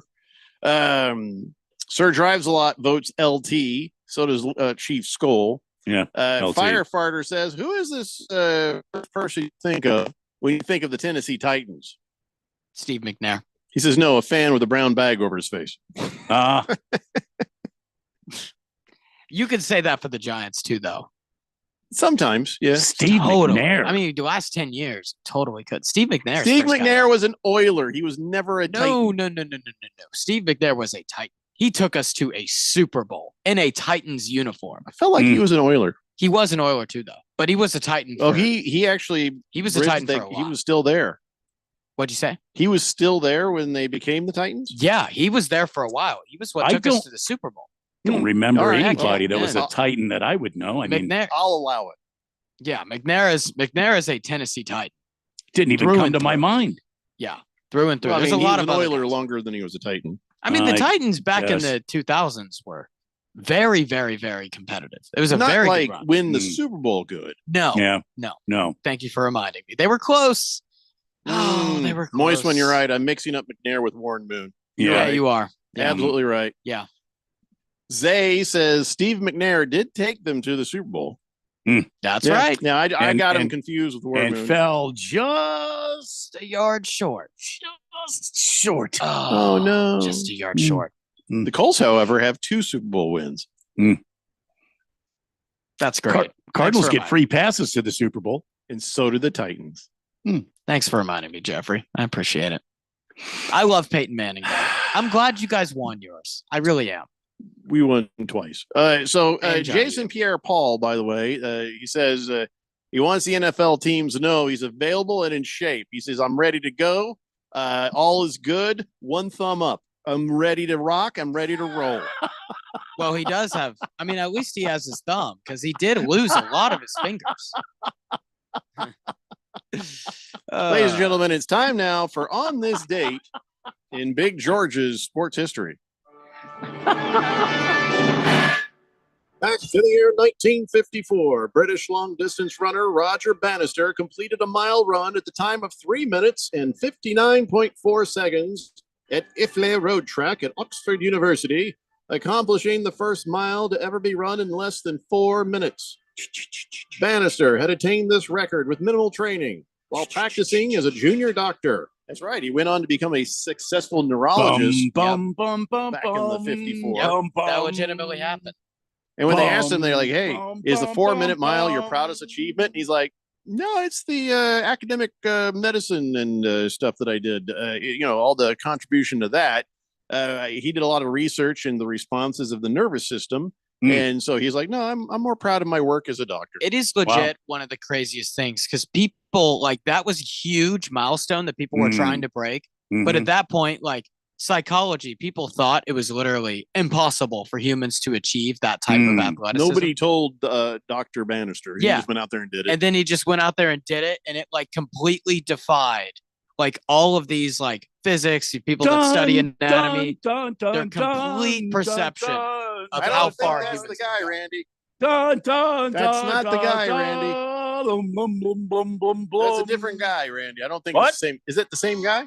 What are you talking about? It's the same guy. Roger Bannister is the dude from the Chariots of Yeah, Fire. dude, that's the movie's about him. He was Oh, the is it doctor. really? Oh yeah. I've never seen the movie. Oh, you got to see the movie. I have Oh, not. a bunch of sweaty guys in little white T-shirts running on a beach. I don't Oh need no, that. it's all about it. Yeah, you hear this and you instantly you're taken. Oh, you're whisked away. You're There's no whisked away chariots in the movie. to That's the Oxford first problem. University. There's no actual chariots in the movie Chariots of Fire. Well, They're it's just because dudes running. Where are the chariots, Randy? They used them all in Ben-Hur. They used them all in Ben-Hur. So, so Chariots of Fire was supposed to be about guys riding a chariot, but they couldn't afford the horses. Right. And they couldn't find So the chariot. So they're they, like, guys, run out there and just pretend. Use these guys and look. Oh my God! Look at that. Wasn't that wonderful? Look, there they go. Oh, see that? Isn't that beautiful? Wow. Sorry. I just remember seeing a bunch of dudes running. Sorry if I just shedded a tear. In slow motion. Just That was. Did you Well, see that- Chariots of Fire? This kind of No, reminds me of. I just when, thought. Why are you crying? I just you thought the way idiot? Randy delivered it was just Oh, like, yeah. Well, listen. I mean, this is really beautiful film. It was video. It was motion picture I think excellence. Harris And is it's, already suffering from low T. I I feel like think- we need to get him some eugenics. If you're tearing up on something you've never seen,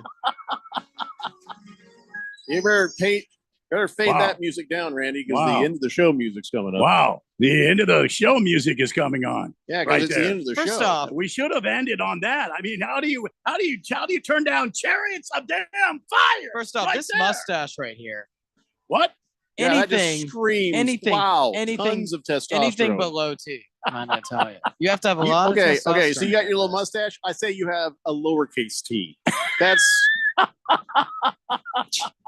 That's not very nice. He's got a lowercase t. That's right. Nothing to be ashamed of, Harris, but you probably should go see a Oh, doctor. Harris, you're going to be Rest of us, okay, Harris. We'll see you Oh, thank tomorrow you, at Randy. 3 p.m. It's the Daily Blender here on 1580 The Fanatic. Good night.